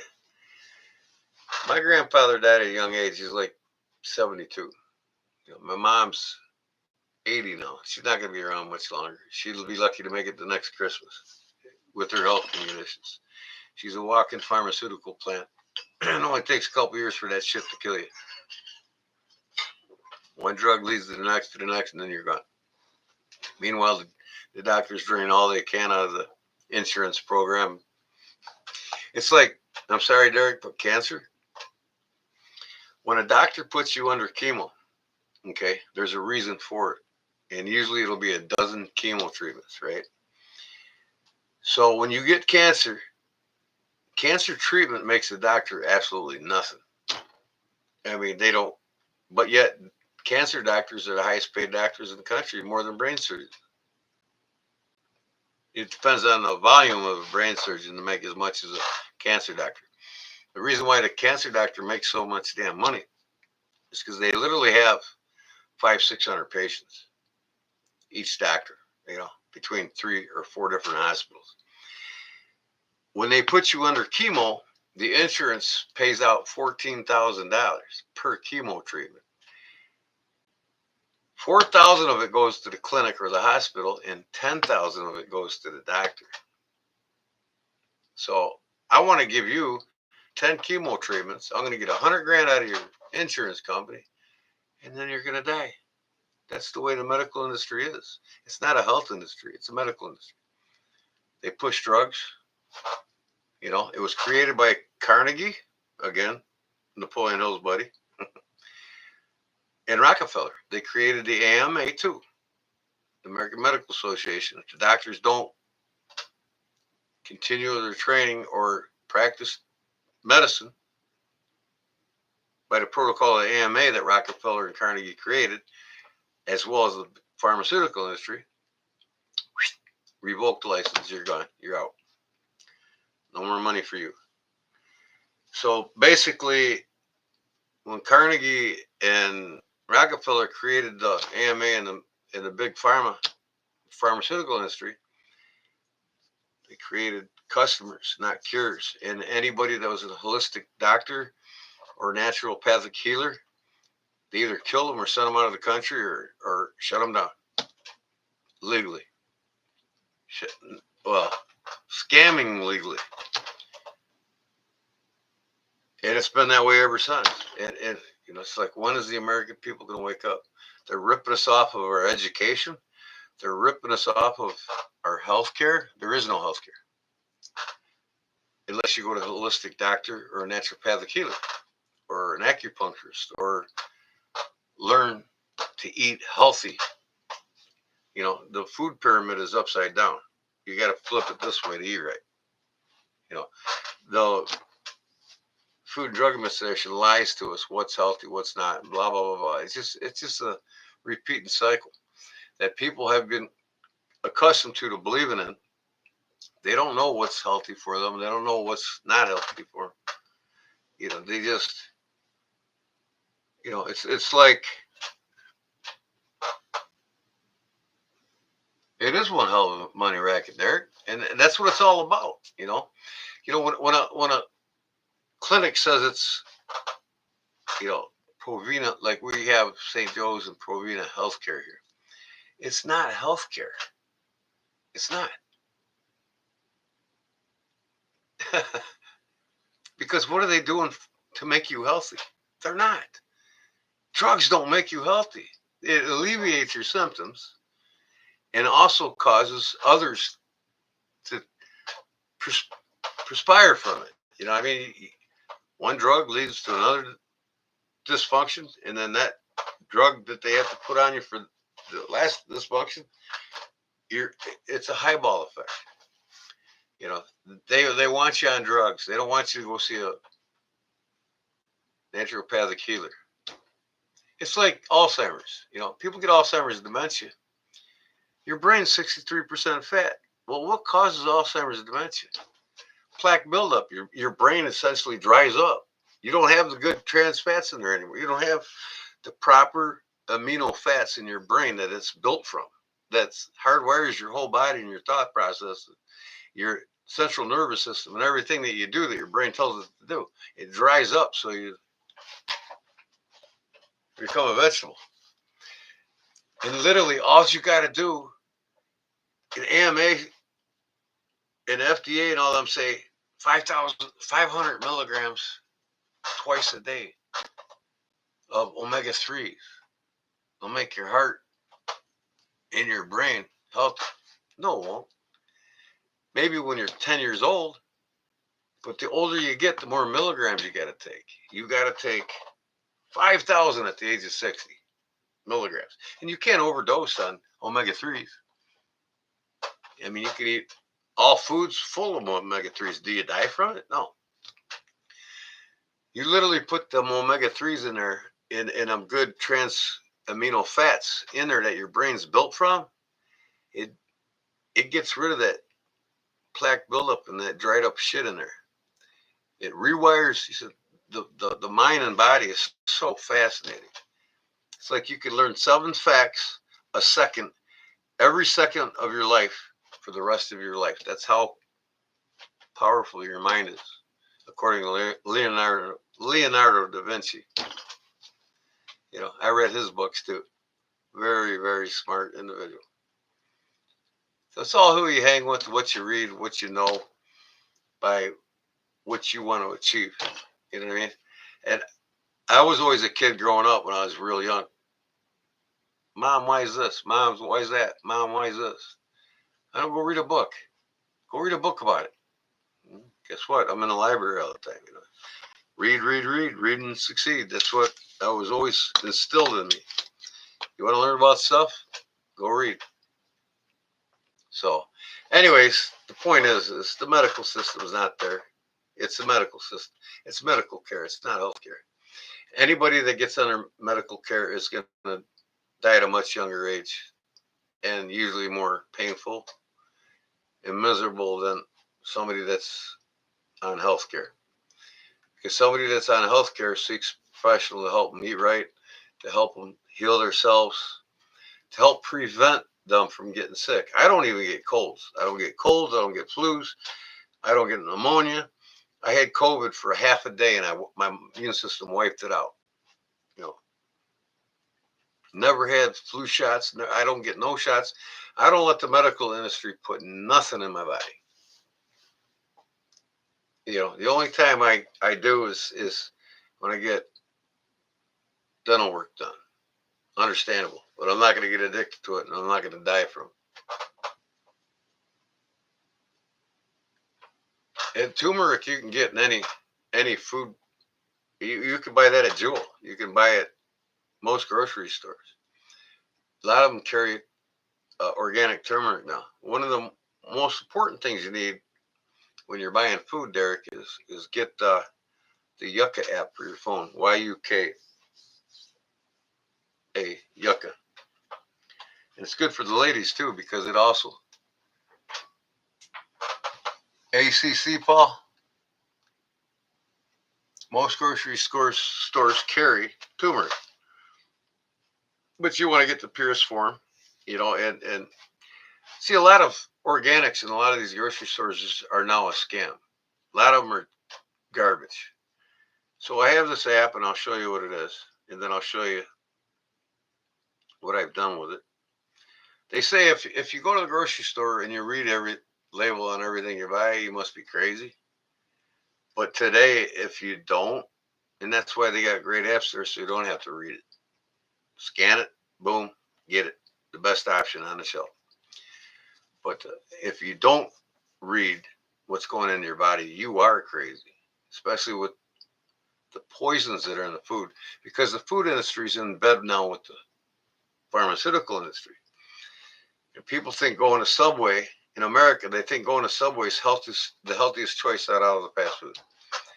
In reality, it's the worst choice because it's highly processed crap meats with all kinds of chemicals, and they even put sucrose in it, which is a derivative of glucose that makes you addicted to what you're eating. See, that's why they put it in there, and your body can't filter sucrose, so it sends it to the liver. And what's it do when it gets to the liver? It causes fatty liver disease, unless you clean it out. Well, like I'm talking with Derek now, with the turmeric, the ginger, lemon. Yucca, I got that a while ago. Yeah, see, and that's the app. I'm telling you, I've had this for several years, and here it is. Here's the icon for it. I don't know if you can see that. Let me see where we at here.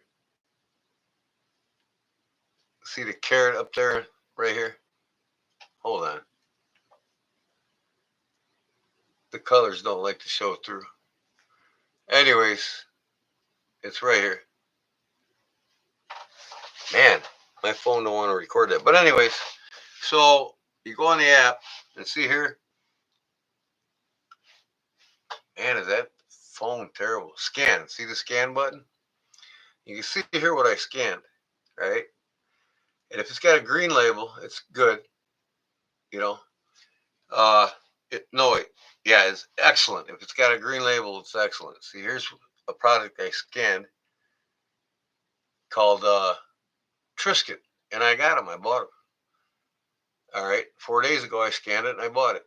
So if you click on hint of sea salt crackers Triscuit, it's 90 out of 100. Anything over 85 is excellent. And a majority of what I buy when I scan, I'll scan everything in the ketchup aisle and find the best ketchup. And you really can't. They're all under 50. So I make my own ketchup. I make my own mayonnaise. I make my own butter. What'd you say, Paul? Removed one of your comments.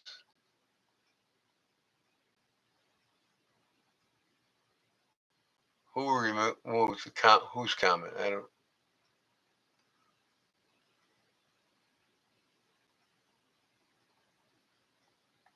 Triscuits and hummus. Yeah, hummus is really good for you. You know, and not all Greek yogurts are the same. You know, see, yogurt, a lot of yogurts that are made from goat milk. I mean, it has the antimicrobials and bacteria in it that flush out your intestines and put the beneficial bacteria in there that strengthens your immune system. And most of these yogurts with all this crap artificial sweeteners is just pure garbage, you know. You know, and you can make the Greek yogurts taste really good just by adding all natural sweet products to it, like cherries right out of the orchard, blueberries, blackberries, mulberries, whatever berries you like, whatever fruit you like. Just bananas. I put bananas and blueberries in my yogurt, and I just eat the shit out of it because it's not as tart then.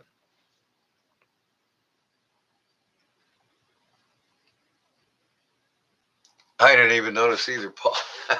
That shit happens, man. So here it says no additives, no hazardous substances, protein, excellent quality, 3 grams of fiber. Excellent quality of fiber. Saturated fat, no saturated fat, no sugar, low in sodium. Which means that I think I want to go get them. I haven't even opened the box yet. Freshly made mayo is oily. Is AOLY? What's that? All mayonnaise is made from oil. I use avocado oil, which is loaded in omega-3s, more than extra virgin olive oil. And oil is healthy for you. I don't give a shit what anybody says about oil. It's like Knife Fast was talking today. I said, put some butter on it. Oh, we're trying to stay away from butter. I said, butter's one of the healthiest things you can eat if you get it in the purest form. You know, I make my own, you know, whipping cream, 15 minutes, whip it up. You got butter. Add a little bit of sea salt to it. Here's the thing. When you eat butter, and then he's cooking bacon wrapped chicken on his Blackstone. And the sodium and the monosaccharides, it's crap that's in that bacon. It's processed garbage meat, wrapped up, processed garbage chicken, and he's worried about butter. Butter's more natural and pure than anything that he had on that grill. You know, I was trying to tell him, we're trying to cut back on the butter because of the health. You know, we got a health issue in the family. You know, you know, people just don't know. They're not educated. They don't take the time to treat their bodies like it's their castle. They'd rather treat their vehicles like it's their castle. You know what I mean? I spend all their time and money on, look at what I got, look at what I drive. You know what I mean? Hey, but I'm 340 pounds and I'm on my way to get me a chug of 68-ounce of Coke out of the fountain at the damn gas station. If I can make it in there and come back out and drink it. You know what I mean? These people just give up. They don't care anymore. But oil is good. Your brain is oil. You know, it's fat. Your brain is fat. 63% of your brain is fat. And it's derived of omega-3 amino acids, a majority of. And avocado oil is loaded in it. So I make my mayonnaise out of that and all natural farm eggs right here from my neighbor next door until I get my chicken coop built.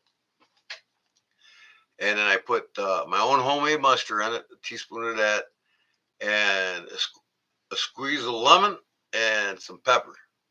And I tell you what, it's the best damn mayonnaise you ever eat.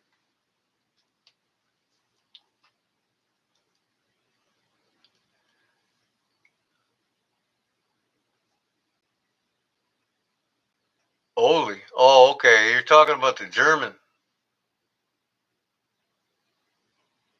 culinary term. Okay. Aioli. Yeah, see the autocorrect.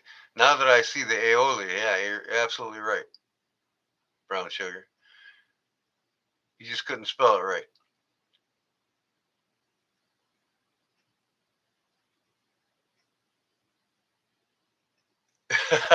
Good cannabis.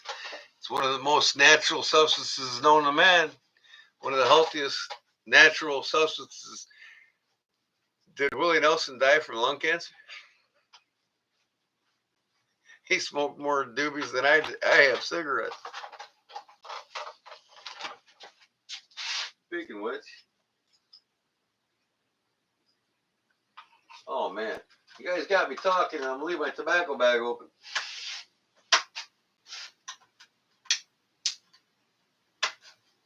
Come on.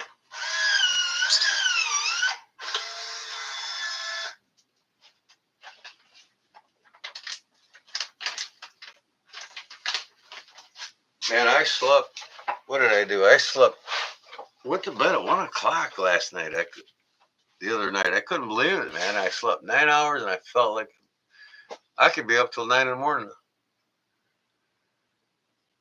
Yeah, please brown sugar so I can die a happy man because I got to go on a date. What is one of the prettiest girls in the knife community?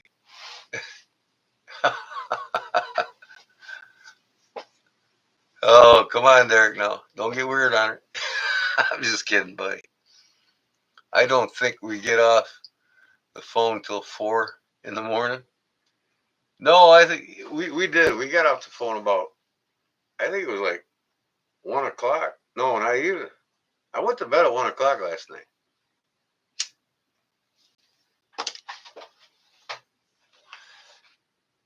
I mean, we started talking on the phone, I think it was like 10 o'clock. See, back up off my lady. Now, don't get the attention going here now.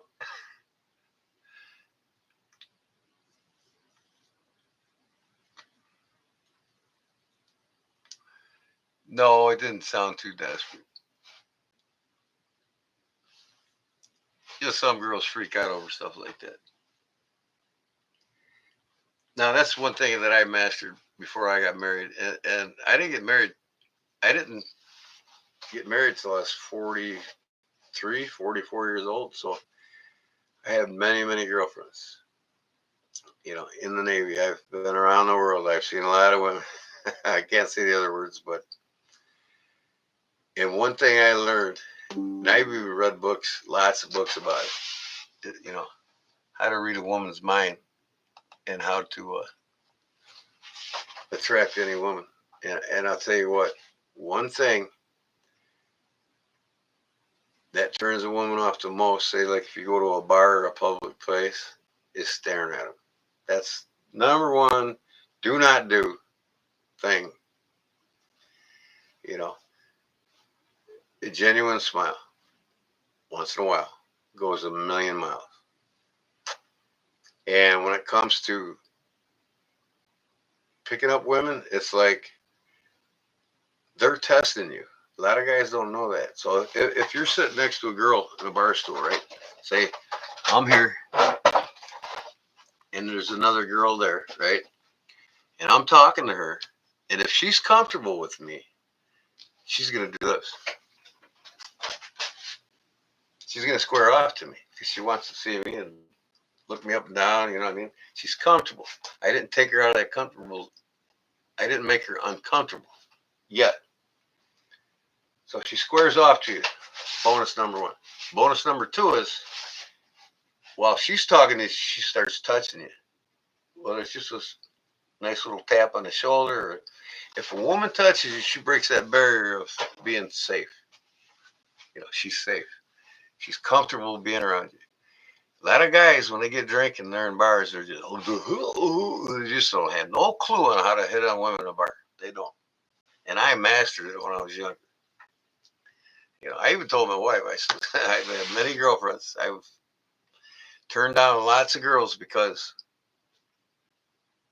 they weren't right for me. When I met my wife, it's the first time I ever got married. It's the only one I wanted to marry. And we're happily married for 17 years now, as this month, August 2nd. Been together 21 years. That's when I met her, all the other women went bye-bye. Now, here's another thing. Women are in a bar and in a public place, they're looking for compatibility, and you don't even know it. Most guys don't even know it. Well, how do they look for compatibility in a bar? It's real easy. You don't go play Metallica or Ozzy Osbourne if she loves Elvis Presley or Kenny Chesney. As soon as you play that shit, she's going to be like, oh my God, he listens to that. You wait for them to play what they like. All right. If they play Elvis, guess what? Hour down the road, half an hour, you give her a genuine smile, then you go to the jukebox and you put on Elvis Presley. Bam, you're in the door. See what I'm saying?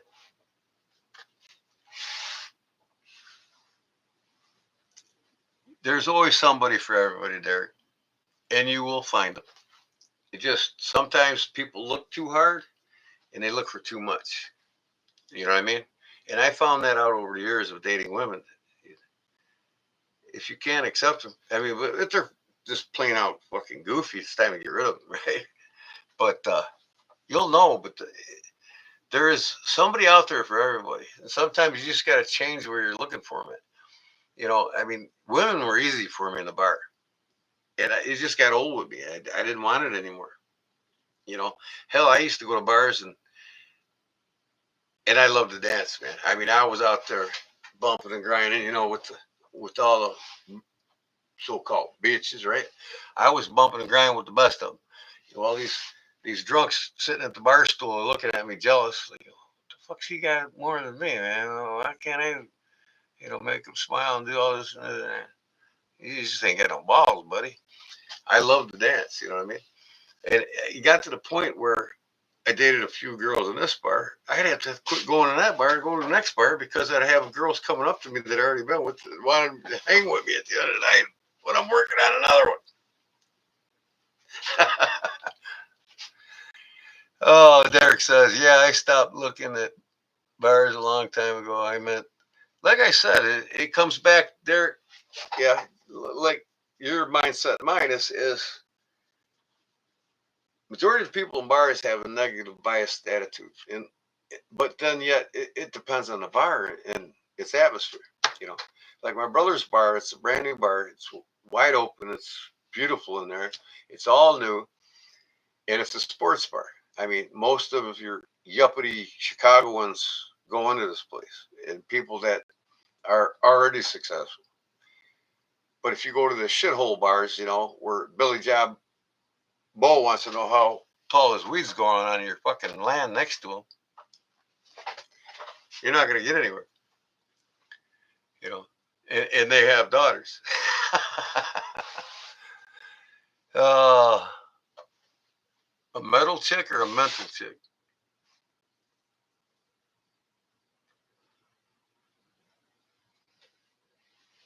And sometimes we let love jump the gun. I mean, I've got two friends that one of them's been married 4 times. I'm like, dude, you can't go more than 6 days without a woman. That's your biggest problem right there. Two, you can't meet them and marry them in 3 months. There's your other biggest problem. You gotta, if you can't find compatibility in the first meeting or two of a woman, don't let your tools of desirability override your true instincts for love. That's what gets everybody in trouble. That's why people end up in divorce. And now we're battling a situation where feminism is being used as a tool by governments around the world to dumb down societies. Now, don't get me wrong. If you understand what feminism actually is and who designed it, you know what I'm saying. Google it. How is feminism destroying the American culture? You'll be surprised on what you read. It's making this image of what a woman should be and shouldn't be. Okay? You don't need a career. I mean, you don't need a man. You don't, you need a career. You know what I mean? Well, if you get married according to God, in your vows, till death do you part, right? You have children. Through Christianity, that the man is dominant by thy Lord, as the woman through marriage is dominant by thy man. In other words, the man is the strongest archy of the Christianity in the family household, abiding by the Lord's plan. And if so, the woman should follow it. So, through Christianity, the woman shall stay home and raise her children properly and wean them properly. Not go out and get a career and say the hell with a man. You know what I mean? So we got the last 2-3 generations being created, women and boys being created a certain way to where these boys grow up to be men. They don't know how to treat a woman. These women grow up to be women and they don't know how to treat a man. The last 2 generations is gone. They don't have any contemplation whatsoever. Generation X and the baby boomers even laid down. And for one, monetary inflation caused by the government spending so much goddamn money. Oh, pardon my French. I'm sorry, Lord. You, gosh darn money. I lost my train of thought. I'm talking too much, I guess. I'm just saying, look at television today compared to when I was a kid. Just like when I was a kid, we ate 10 to 12 pounds of sugar a day. Kids are eating 200 to 300 pounds a day. You know, wonder why all these medical facilities are filling up into it. Kids, when I was a kid, our parents stayed home and raised us. Or not our parents, our mothers. So, like George Carlin said, they don't want a bunch of people sitting around the kitchen table figuring out how they're getting screwed up in the ass. Screwed in the ass. They literally don't. George Carlin laid it out across the table what's wrong in this country. People just laughed about it. They quit interviewing him on television because there was no politician or no anchor man that could argue with him the truth. So they quit televising him. And I think they took him out because he started laying the truth in his, the American Dream tour before he passed. He was a genius, a complete genius. He was, and nobody could argue with him. I mean, socially, not just politics and anything. The man was so sharp and so quick with wits. I wish I had half the quickness and wits he's got.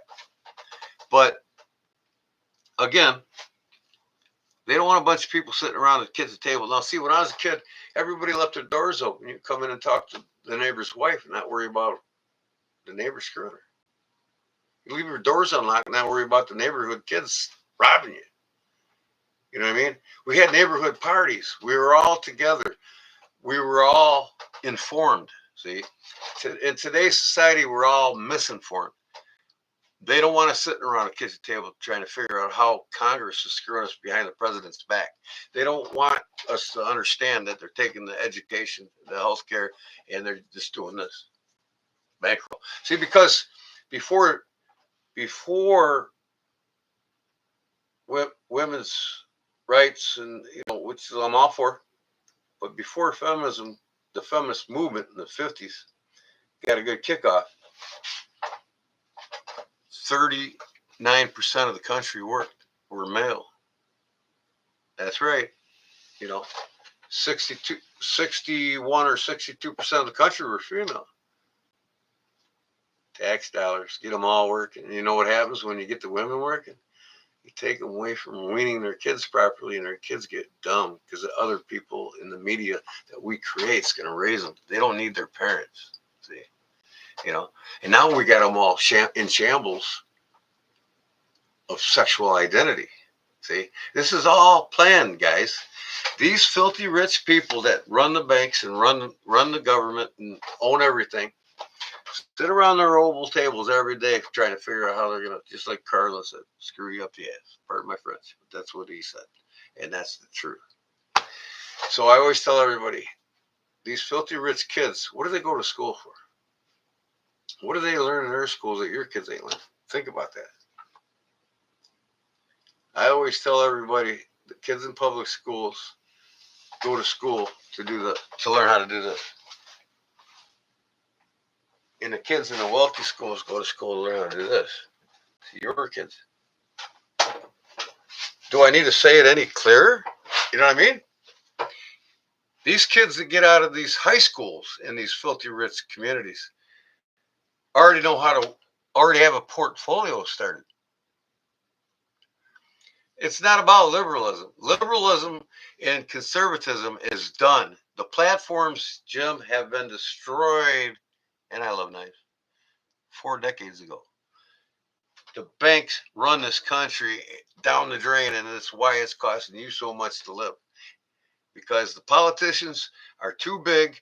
Washington's too big. It's too unsustainable. There is no GDP growth. And everything that they borrow from the feds, you're paying back in monetary inflation, which is worse than taxes on your dollar. So think about that. Price of cigarettes are now 10, 15 bucks. In fact, the Federal Reserve, by loaning money to Washington since 1913, has destroyed the purchasing power up until Reagan, only 400%. We were never over $1 billion in debt. Now, every year, we're trillions in debt from each president since Reagan. So here's what it is. Up until Reagan, we were never in debt more than $980 billion until Reagan. After Reagan, it started climbing over a trillion. Bush's, trillions. Each president, trillions and trillions and trillions. Okay? Now, I'm not using any president as an example here because it's too argumentative, because a lot of people don't understand this. So, from Reagan till now, guess how much they destroyed the purchasing power of the dollar in just 4 decades? Versus 1913 to 1985 was 7.5 decades. 400%. They destroyed the purchasing power of the dollar, the Federal Reserve. Well, since Ronald Reagan to now, they destroyed it another 520% in just 4 decades. Okay? So they basically doubled what they did in 70 years in only 40. That's why everything's getting so expensive. It's not because inflation, yeah, it's inflation. That's one of the 5 different types of inflations, but the worst one of all is monetary inflation. By Washington borrow money they don't have to sustain a too big of a government. Ain't nobody changing this. Trump's not a stupid man. Don't ever think. I never thought he was a stupid man. He's always held his head above water for a reason. And they're not there. The presidents ain't there to make you think that this country's going to get great again when the banks own Congress. And the banks are funneling money into Washington and to their military agendas to protect them. That's all. Not politics involved. We got off into a political discussion again, and it just, I gave up on my government. All right, I gave up on the industrialized military war complex. If I would have known what I know now, I would have never served my country. That's simple. Because every war's been a scam. It's all about banks making money on all sides of the war. Because you know what? These banks own all the monetary systems around the world. 238 industrialized countries, and the IMF, the International Monetary Fund, owns all their monetary systems, including the Federal Reserve, which is no more Federal Express. It's owned by an international cartel of bankers called the IMF. And that's what the Middle Eastern War was all about. Get all these Middle Eastern countries bankrupt, and then we take over their finances. And they did it. They took over. IMF only had one country, Saudi Arabia. That was it. Well, guess what? They got them all now, except for one country. And guess who we're after now? Iran. So the world isn't what you think it is. The world isn't going to get better by a politician. Your health ain't going to get better because the food industry, the agricultural industry, pharmaceutical industry, they're all sleeping together. And the odds are stacked way against you. And this is just reality. So until Americans wake up to these facts, it ain't going to change. And we still have the power. It's called fire the banks. Take your money out and tell them to do this. We're done with you. We don't want nothing to do with this. And then Washington will be forced to work for us again, and we're back in business. Anyways, I got on a little rant there. I'm sorry about that. I didn't mean to do that. It just, sometimes it piles up in me, and I got to share it with people that liberals and conservatives are complete whack jobs. They're two sides of government that thinks one's more dysfunctional than the other. So that's all. That's all I got to say.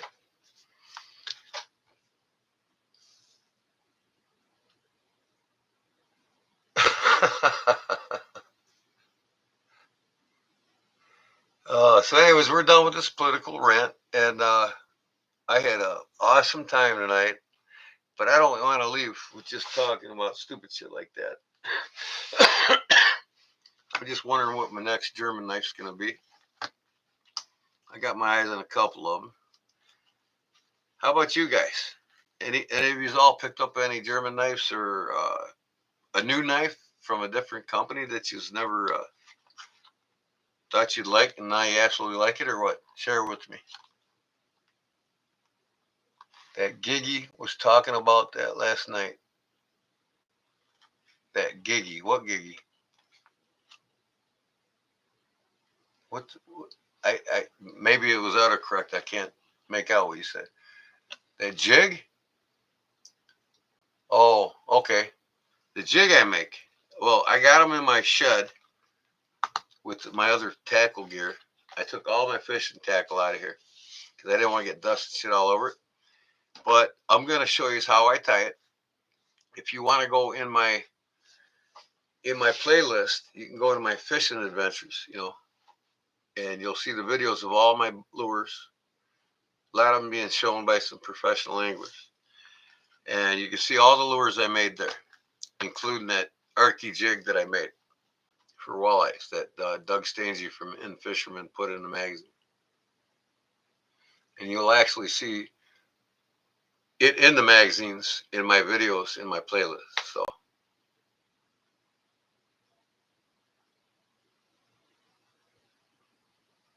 no, I don't. What lures do I have close? I might have a lure or two hanging here. No, this ain't mine. This is a Bagley's, which is one of the deadliest bass baits. I made crankbaits similar to this. Just go to my playlist and you'll see everything I make. It's just like the Bagley's here. Hold on a second.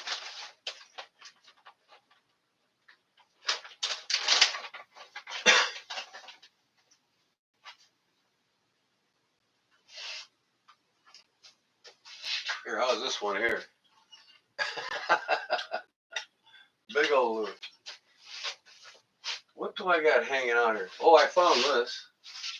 What do you think? You think I should give it away? I made this 5 months ago, and nobody wants it. I even tried to sell it. This is a big one. Let me show you how big this thing is. This is for like a Rottweiler or a pit bull, and I made it with spikes on it. See that there? It just got dirt on it. Now, I'll clean it off and oil it up, but I might give this away. Yeah, we're done with that dumb politics. Dumb Biden, dumb everybody. Here we go.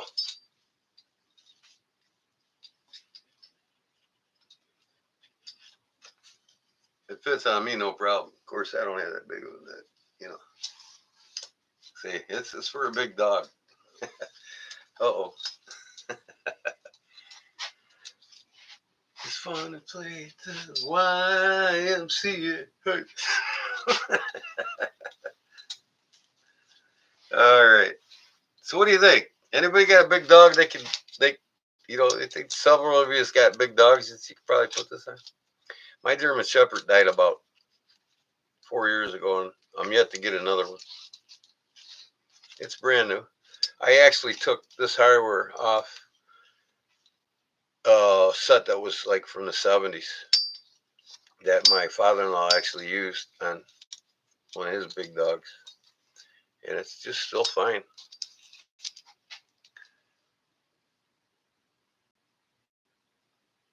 Big dog, a weird neighbor. There you go. Even a weird neighbor probably were that. So, anyways, I gotta make a cigarette here. What else? Here's my injection pump. Don't get no weird ideas. And this ain't gonna perform a colonoscopy. But you unscrew this cap, or you put this in a plastics that you get. You melt it in the microwave, right? And you stick it in the plastic and pull the plunger up, and it sucks the plastic in. And then I got these molds for making plastic lures, see? And then I just push the plastic into the mold. I'm going to show you how I do it. I'll have a live one night where I make plastic worms and craw trailers, and I'll have one where I make crankbait. I'll have one where I get the fly tying device out, and I'll show you how I make that jig that was in Fisherman magazine. As you notice here, this is my leather hence fly tying station here. My CNC machine that I made, that you can see in my playlist that I made years ago, it put out a crankbait body every 3 minutes for me. I was literally making 150 crankbait bodies a day and having them assembled in a week.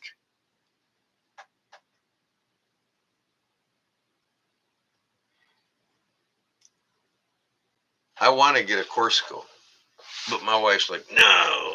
I said, don't worry about it. You don't have to worry about picking this shit up because I have 3,000 dung beetles in my yard and they'll do the work for me. They just eat too much. Yeah, it's like feeding 5 kids. You hitting the sack, Paul? All right, I'm going to do it too at 4 o'clock. I'm done. That's it. 4 p.m.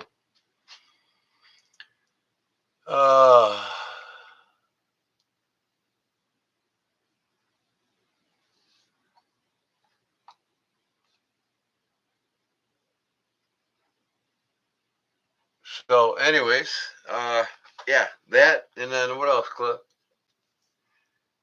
Oh, I said I was going to look for a.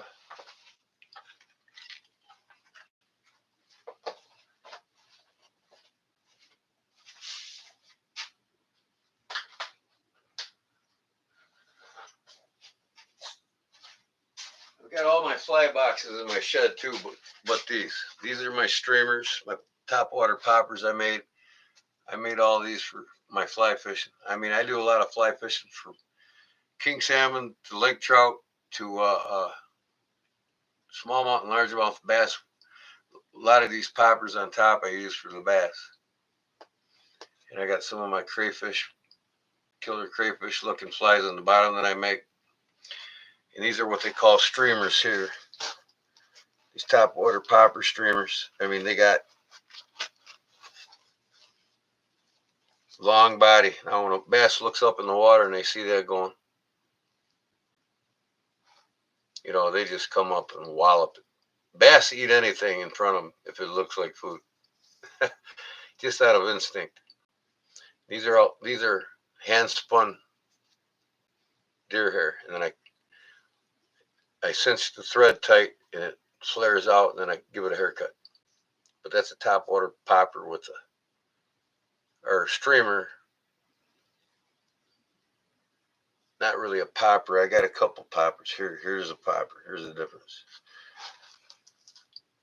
This one is more like a popper because it's got a flat front face.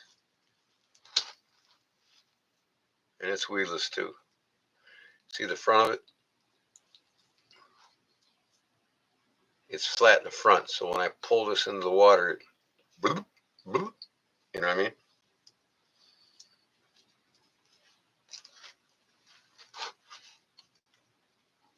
A lot of rainbow trout here in the Sierra Montage. That's cool, reserve. Here's one of the, I'll show you some of the best known flies to man, the most popular. Here's what they call a San Juan worm. It's actually invented in San Juan, Mexico, because the body looks like a worm. But one of the deadliest all-around flies that you can throw is called a woolly burger. And they come in different colors and patterns, these being like a crayfish pattern here. These will work in any waters anywhere in the country, woolly buggers. They imitate anything from, depending on the color, it could be a small fray, or in this case, the crawfish. When this is wet, you know, when this is wet, pulling through the water, it looks like a crayfish breathing. And then you got the clauser minnow, another killer. And I make a clauser minnow, we're here there. These basically, when they get wet, the body forms the shape of a minnow, see? And this is what I made that jig from an arky jig. Actually, it rides in the water upside down because the eyes are weighted, so it goes like this. So the arky jig is the same way, and I made that walleye bait almost similar to this one here. And Doug Stangey from Inland Fisherman magazine absolutely loved it. Was killing fish on it, and he ran it in the magazine. Here's a damsel fly I made. You ever see a damsel dragonfly? That's most common in the Midwest here.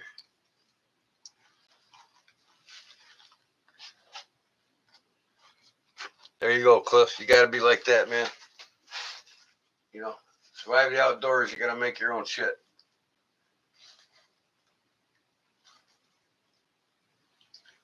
Yeah, this is just not even 1/16 of what I've tied in my lifetime. And I got a collection of probably 5 times this from tires all around the world that I used to associate with on Facebook. Became Facebook friends. I got guys in Italy, France, Mexico, Spain, all over Europe that tie flies for fishing in their waters. A lot of the European waters, they got, here we got a walleye, there they got what's called a zander. And their flies are a lot similar to ours. So I got a big collection I'll show you one day from fly tires from all around the world.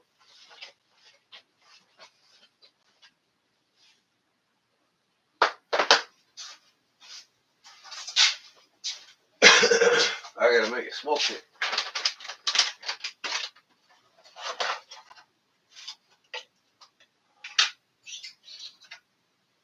What in the hell? That string caught my finger.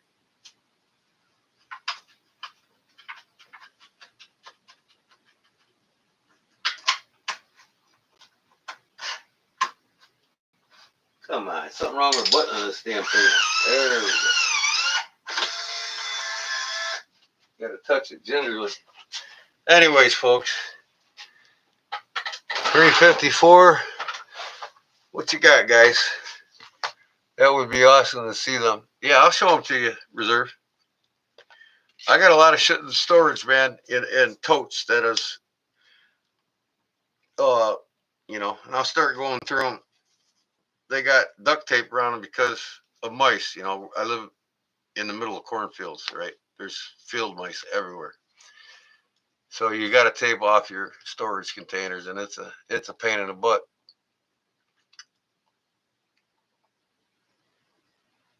I love to show you my setup and gear I've had magazines go out with me on trips also. That's cool. Yeah, and then when I was a nature photographer, I freelanced photography for a lot of these nature magazines, and I a lot of times the field editors or the chief editors of the magazine would go on my shoots and they'd tell me what they wanted, and I'd correlate with them and get the shots for their magazine. I don't do that shit anymore. I'm too old to go hunting and doing nature photography. You can see I got a little dust on this. This was high tech at the time when I bought it 20 years ago. And it's still a great camera. I mean, it's a digital DSR 30D. I almost broke out and bought the 50D. And now there's much better cameras than both of them and this. They're just part of my life, that's all. G and Derek.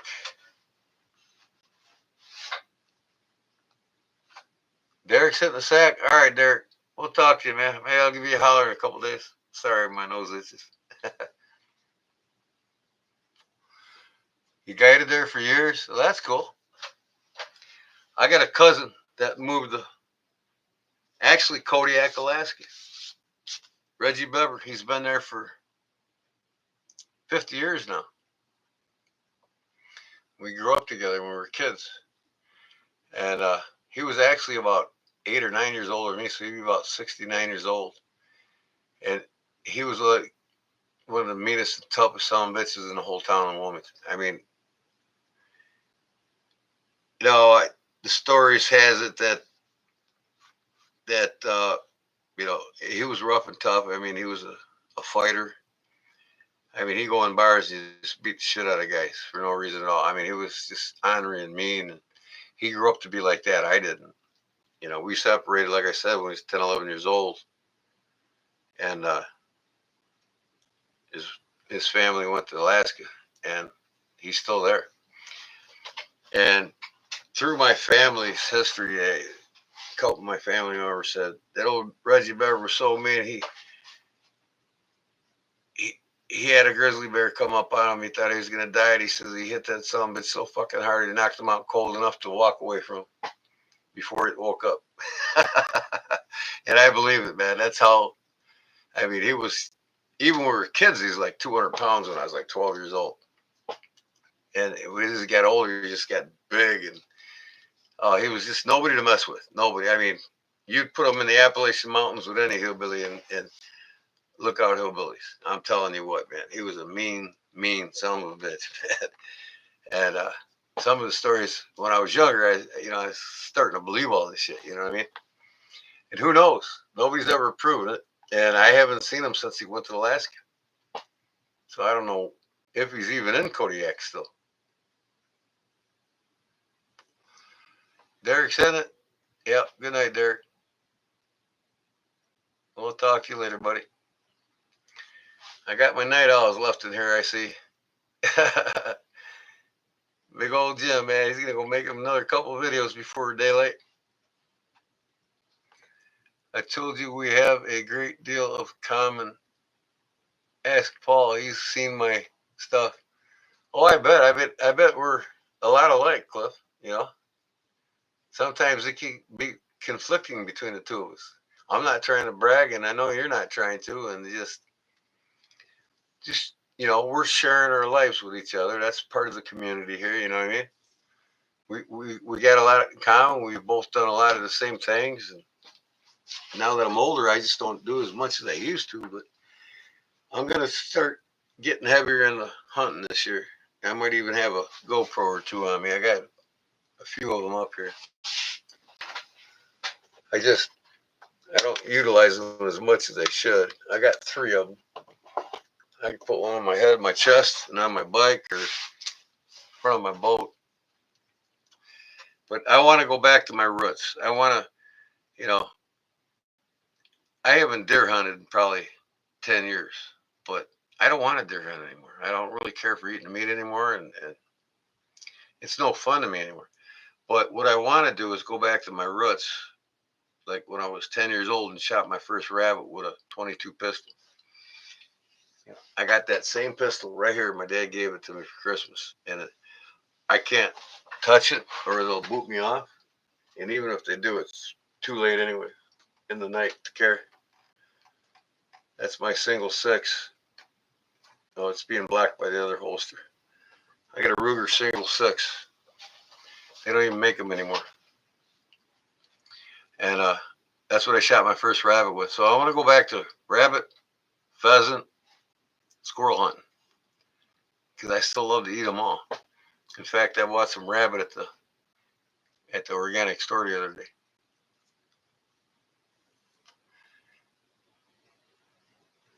Actually, the AI is getting to know us. AI is a joke, man. You see that last one where that gorilla picked up that crocodile that was the same weight and flung it around like a rag doll? That's funny.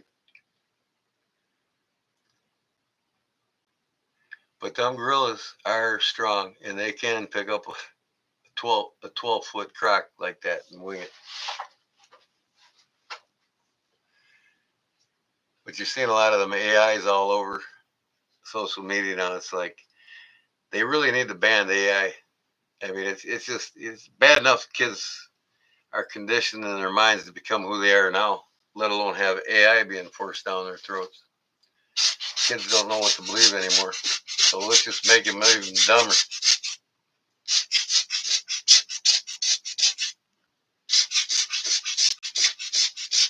But anyways, that leads to politics, so I don't want to talk about it.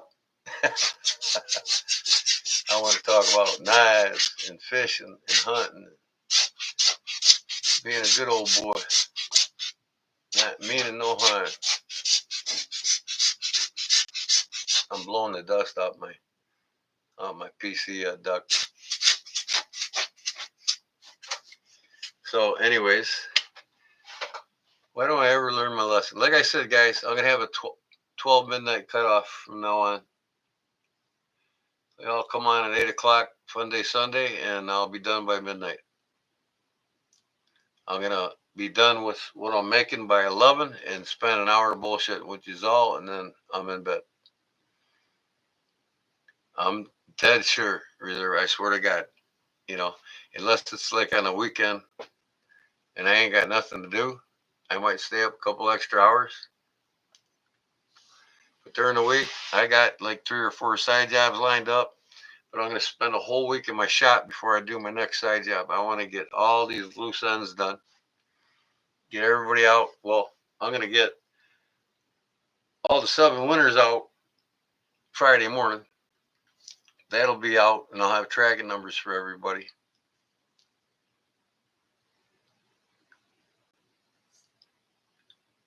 That's right, Jim. Everybody has an opinion. Some of them we take it like a grain of salt. Some of them we actually benefit off. So, yep, I'm looking forward to the next week, hitting 3,000. And like I said, I'm going to have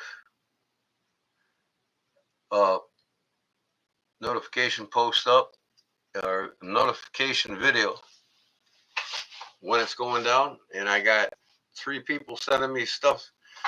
I got swag packs coming in from Stacy Boaster Blades. I got Benchmates coming in from another fellow that I'm giving away. 2 or 3 Benchmates. I got something coming from another fellow. What was it? Derek For You. He sent me. He wants to send me a knife display that he's making, and you all are going to see that, and one of you is going to win it. And I just want you to remember, he's handicapped now. He's in a bad position, and he's doing what he can to make some money. And he's got 2 kids. He was forced to stay with his father again because he can't see. And he's got stage 4 colon cancer. So it's like, we all know the routine. Jim just went through it. One of the other knife community guys, he knows. And it's not good news. So yeah, he's going to be, he's kind enough to give one of these away, so one of these all can get it and remember him by it. And hopefully I can help heal him the best I can. And right now we're all healing him mentally. I mean, we're a big part of him being happy right now. And that's just awesome.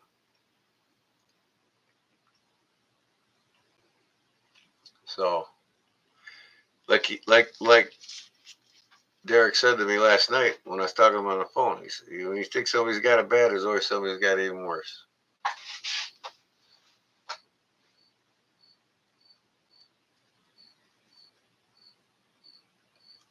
I'll get you one, Cliff, for sure. I've got a crate again with duct tape around it, and I probably got about 100 crankbait bodies in there that I never put together to sell. And it only take me like, in fact, let me write this down so I don't forget it. But I do have about 10 people in front of you. I'm going to spend a whole week after the side job and get them all out of here in a week. And I'll get you that crankbait, mate. What's the most common forage fish for the bass, walleye, or trout? Because believe it or not, a trout will hit one of them crankbaits. Because the forage fish, for what you fish for, that determines what color of crank I'm going to send you.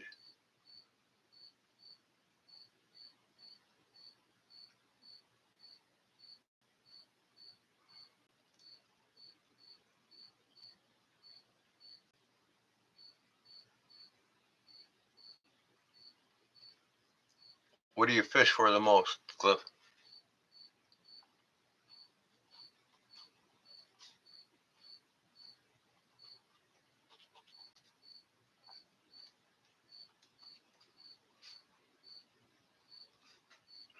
I mean, I can make you jigs too. It don't have to be a crankbait. I can make spinner baits, whatever you like to throw.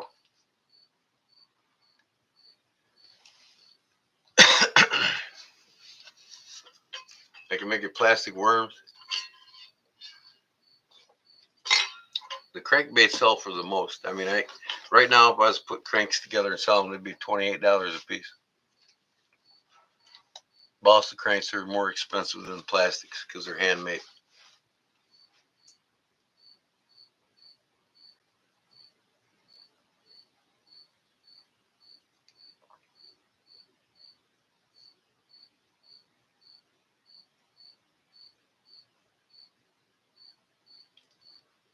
Panfish and salmon. So you want me to make you some killer panfish or salmon flies or jigs? I can hand tie them live.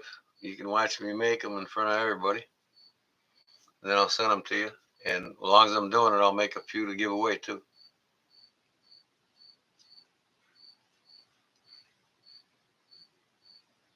Oh, you make them all too. So, hey. So what would you like to have? Just something for a collection? Then I'll make you a crankbait. I'll make you one of my sexy shad crankbaits. They'll work just about any waters anywhere in the country.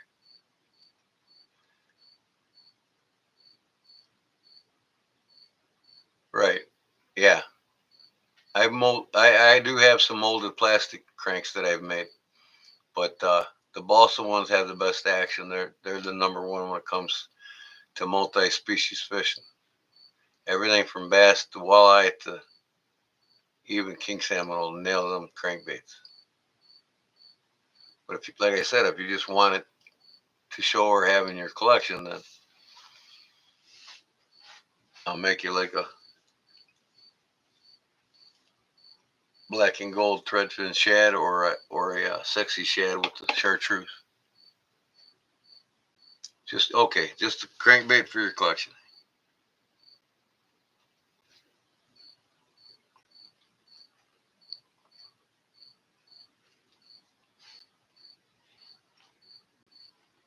I got you wrote down. Like I said, it'll probably be about a week waiting period. Now that I'm finishing up tomorrow, with my folks, before I can get started on it. So you'll probably receive it in a couple weeks in the mail, but I'll notify you, let you know when I'm doing it. And who knows, I might do a live where I show you how I make a crankbait. You know how the belly weights are put in it, the lips are put in it, and how they're positioned at different angles to make it go deeper or shallower. How the body's shaped so that it either wobbles tight or wobbles erratically. A lot of factors in making a crankbait to make it swim the way you want them to. Longer, straighter bills dive deeper, and more angular bills and shorter dive shallower. So the more it's straight, the deeper it's going to dive. But as it gets straight, it's got to get longer. So when you're cranking, the force against the lip makes it go down further. But if it's too angular, it'll topside it, and then it'll only want to go 2 to 3 feet. But if it's longer and wider at a much straighter angle, it'll go 15, 20 feet.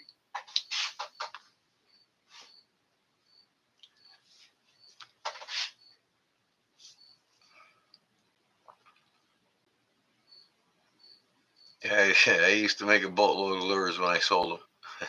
I couldn't keep up with it, put it that way. But yeah, it's not hard to make 1,000 a year. When I was making my crankbaits, I was doing 150 a day, and by the end of the month, they were gone.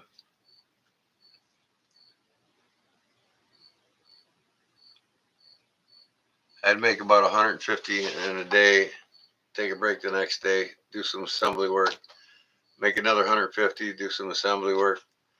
By the end of the month, I had 300, 400 that would be sent out to bait shops or fishermen, the ones in line wanting them. I mean, word gets out, man. You just stay busy making these baits, especially if in your situation where you're at, it's not like you just go to the local store and get any bait you want. And even if you do, they're more expensive because the shipping price of goods to get there to make them is even more expensive. So, I mean, I'm not telling you anything you don't already know. That it just, supply and demand is more wanted where you're at than here. Most people here just rather drown a worm, put it on a hook, a bobber, and drown the worm. But most of the people where you're at, they're more serious about fishing because of their livelihood and their skill set, and that's what they grew up doing more there than here. See, we're more populated here, so there's a lot of different sports, outdoor sports that people take on here, not just fishing and hunting.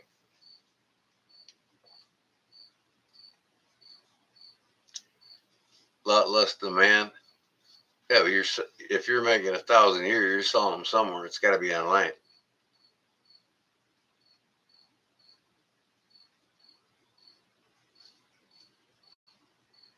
Or you just sell them and take them to local shops, or what?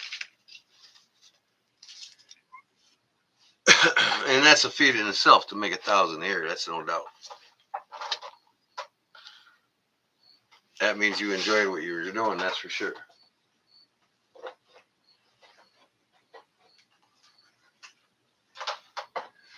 Man, I want to take this to bed with me. I just want to play with it. I need to up my buoy collection. I've only got about a half a dozen of them. Now I'm in the search for every German buoy knife I can find. Don't own one case buoy knife. No Rough Rider buoy knife. No K-bar buoy knife. K-bar fighters I got and sold. I don't have them anymore. But I need to up my game on my buoy knife collection. If I buy a knife, it's gonna be quality handmade knife. I don't, I'm just sick of this supply and demand with companies like Case.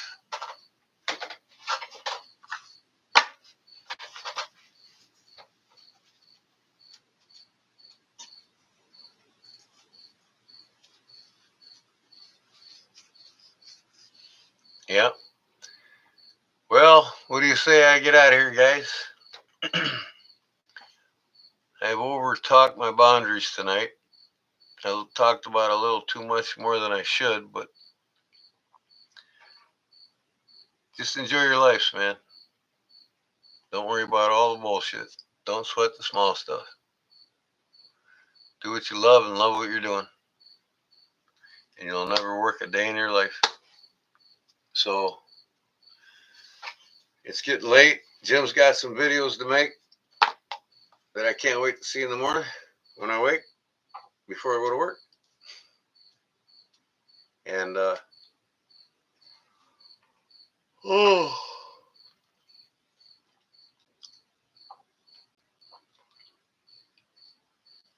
was it the, if Jim's here, was that the Jersey guy that passed away?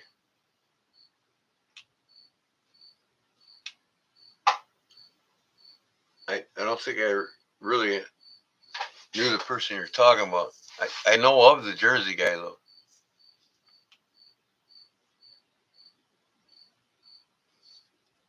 But if you're not gonna be good, just be good at it. And hey, check out this guy while you're at it. Awesome content. Love watching him every day. If you haven't subscribed to him, get your ass over there to the bog. Thanks for tuning in, folks.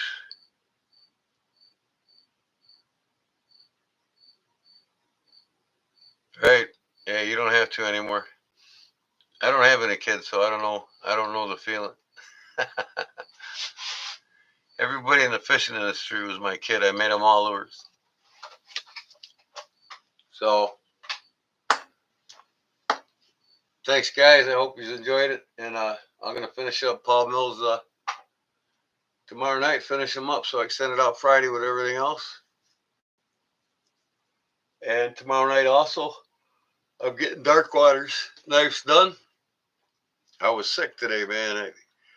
Me and the wife, not sick, just we ate too much of one produce, put it that way. And it gave us the poopies. So by noon, I started feeling a whole lot better. So I didn't do anything today, and I cleaned up my whole shop. And now tomorrow, I got to clean it up again. I got this little display I'll show you real quick. Just the two of you.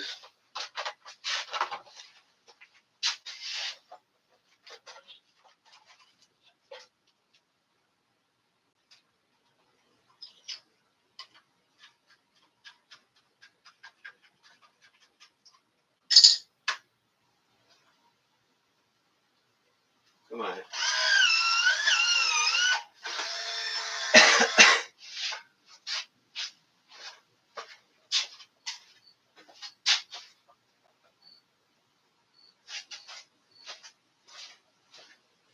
Well, I didn't get no watch to put in this yet, so I'm just putting that Italian switchblade stiletto in there just to have it out. And then I did another one.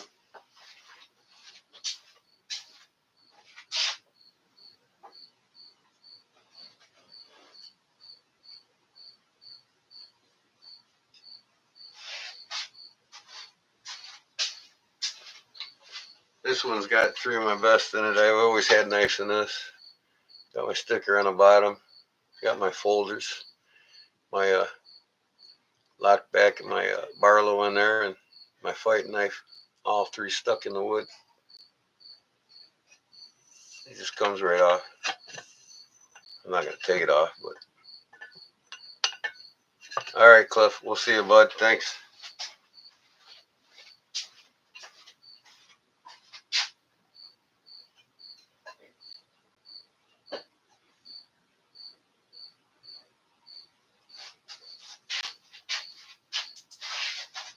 Turn some lights off here.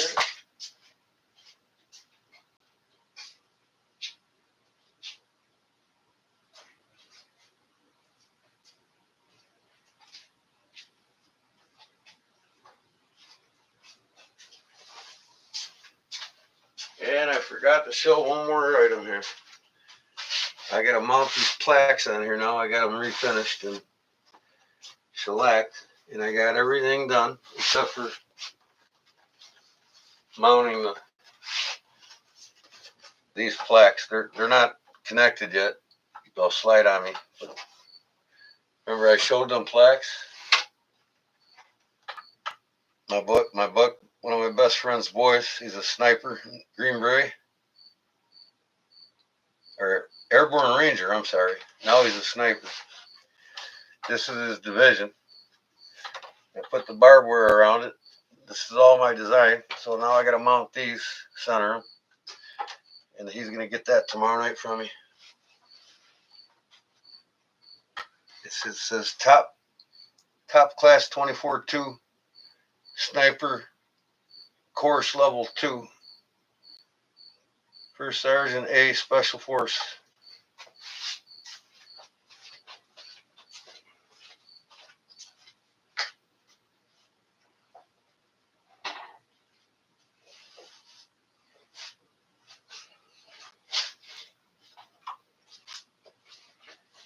He seen that for the first time last night, and he's like, "Dude, you knocked it out of the ballpark." I'm like, "I'm glad you like it." So I still like to dabble in a lot of woodworking. I got a carving here that I started. I was gonna put on my fireplace when I build it. It's scalloped seashell with the floral patterns going around both sides of the scallop shell. It'd be a centerpiece for my mantle for my fireplace. And I might show you that one day. I got it in there somewhere. I don't know where it's at. And I got some duck decoys that I carved and some other shit. Always doing something with wood.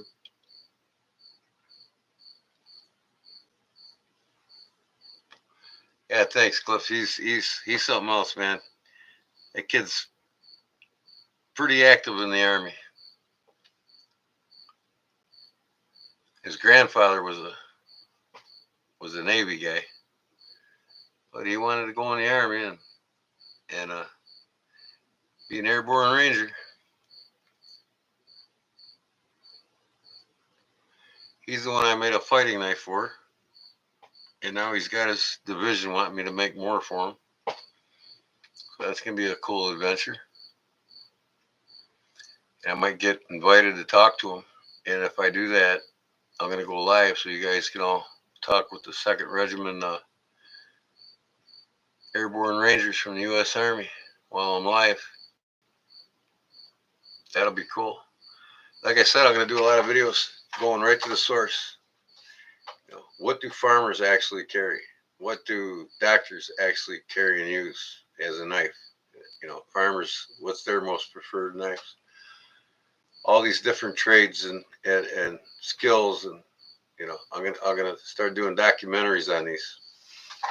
So it's gonna draw in people wanting to watch them and watch the next episode and watch the next episode. You know what I mean? Just like Netflix does with a lot of their sequels. It's going to be cool. I'm just going to start writing it all down, what I want to do and how I'm going to do it.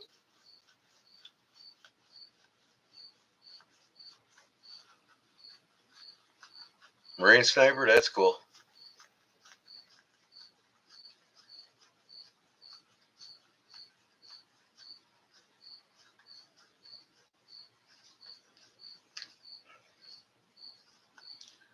So,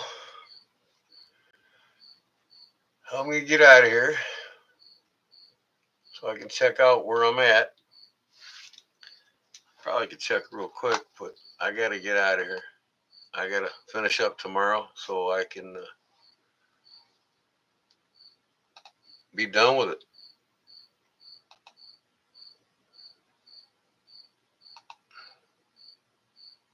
Yeah, I'm still at 2,895, so I'll break 2,900 by tomorrow. That'd be cool. My brother is a Marine sniper, 2003 to current. That's cool. He could have done retired already. He's just hanging out because he loves it so much, huh? So, all right, guys, I gotta get out of here. It's past my time, and I'm not gonna be waking up. I'm not trying to go to sleep in daylight again. But like I said, I'm gonna start setting the schedule. 8 to 12. On the weekends, I might push an extra hour, but 8 to 11, I'm going to be done with what I'm doing to give away. It gives me 3 hours. And if it takes half an hour longer into 12 o'clock, and I want to spend an hour talking with everybody after I'm done doing what I'm doing. 12 o'clock's going to be my cutoff during the week. I can't do this anymore. I got to go to bed with my wife, and she's missing me. And why are you down there so late? Just make it short. Just do a couple hours.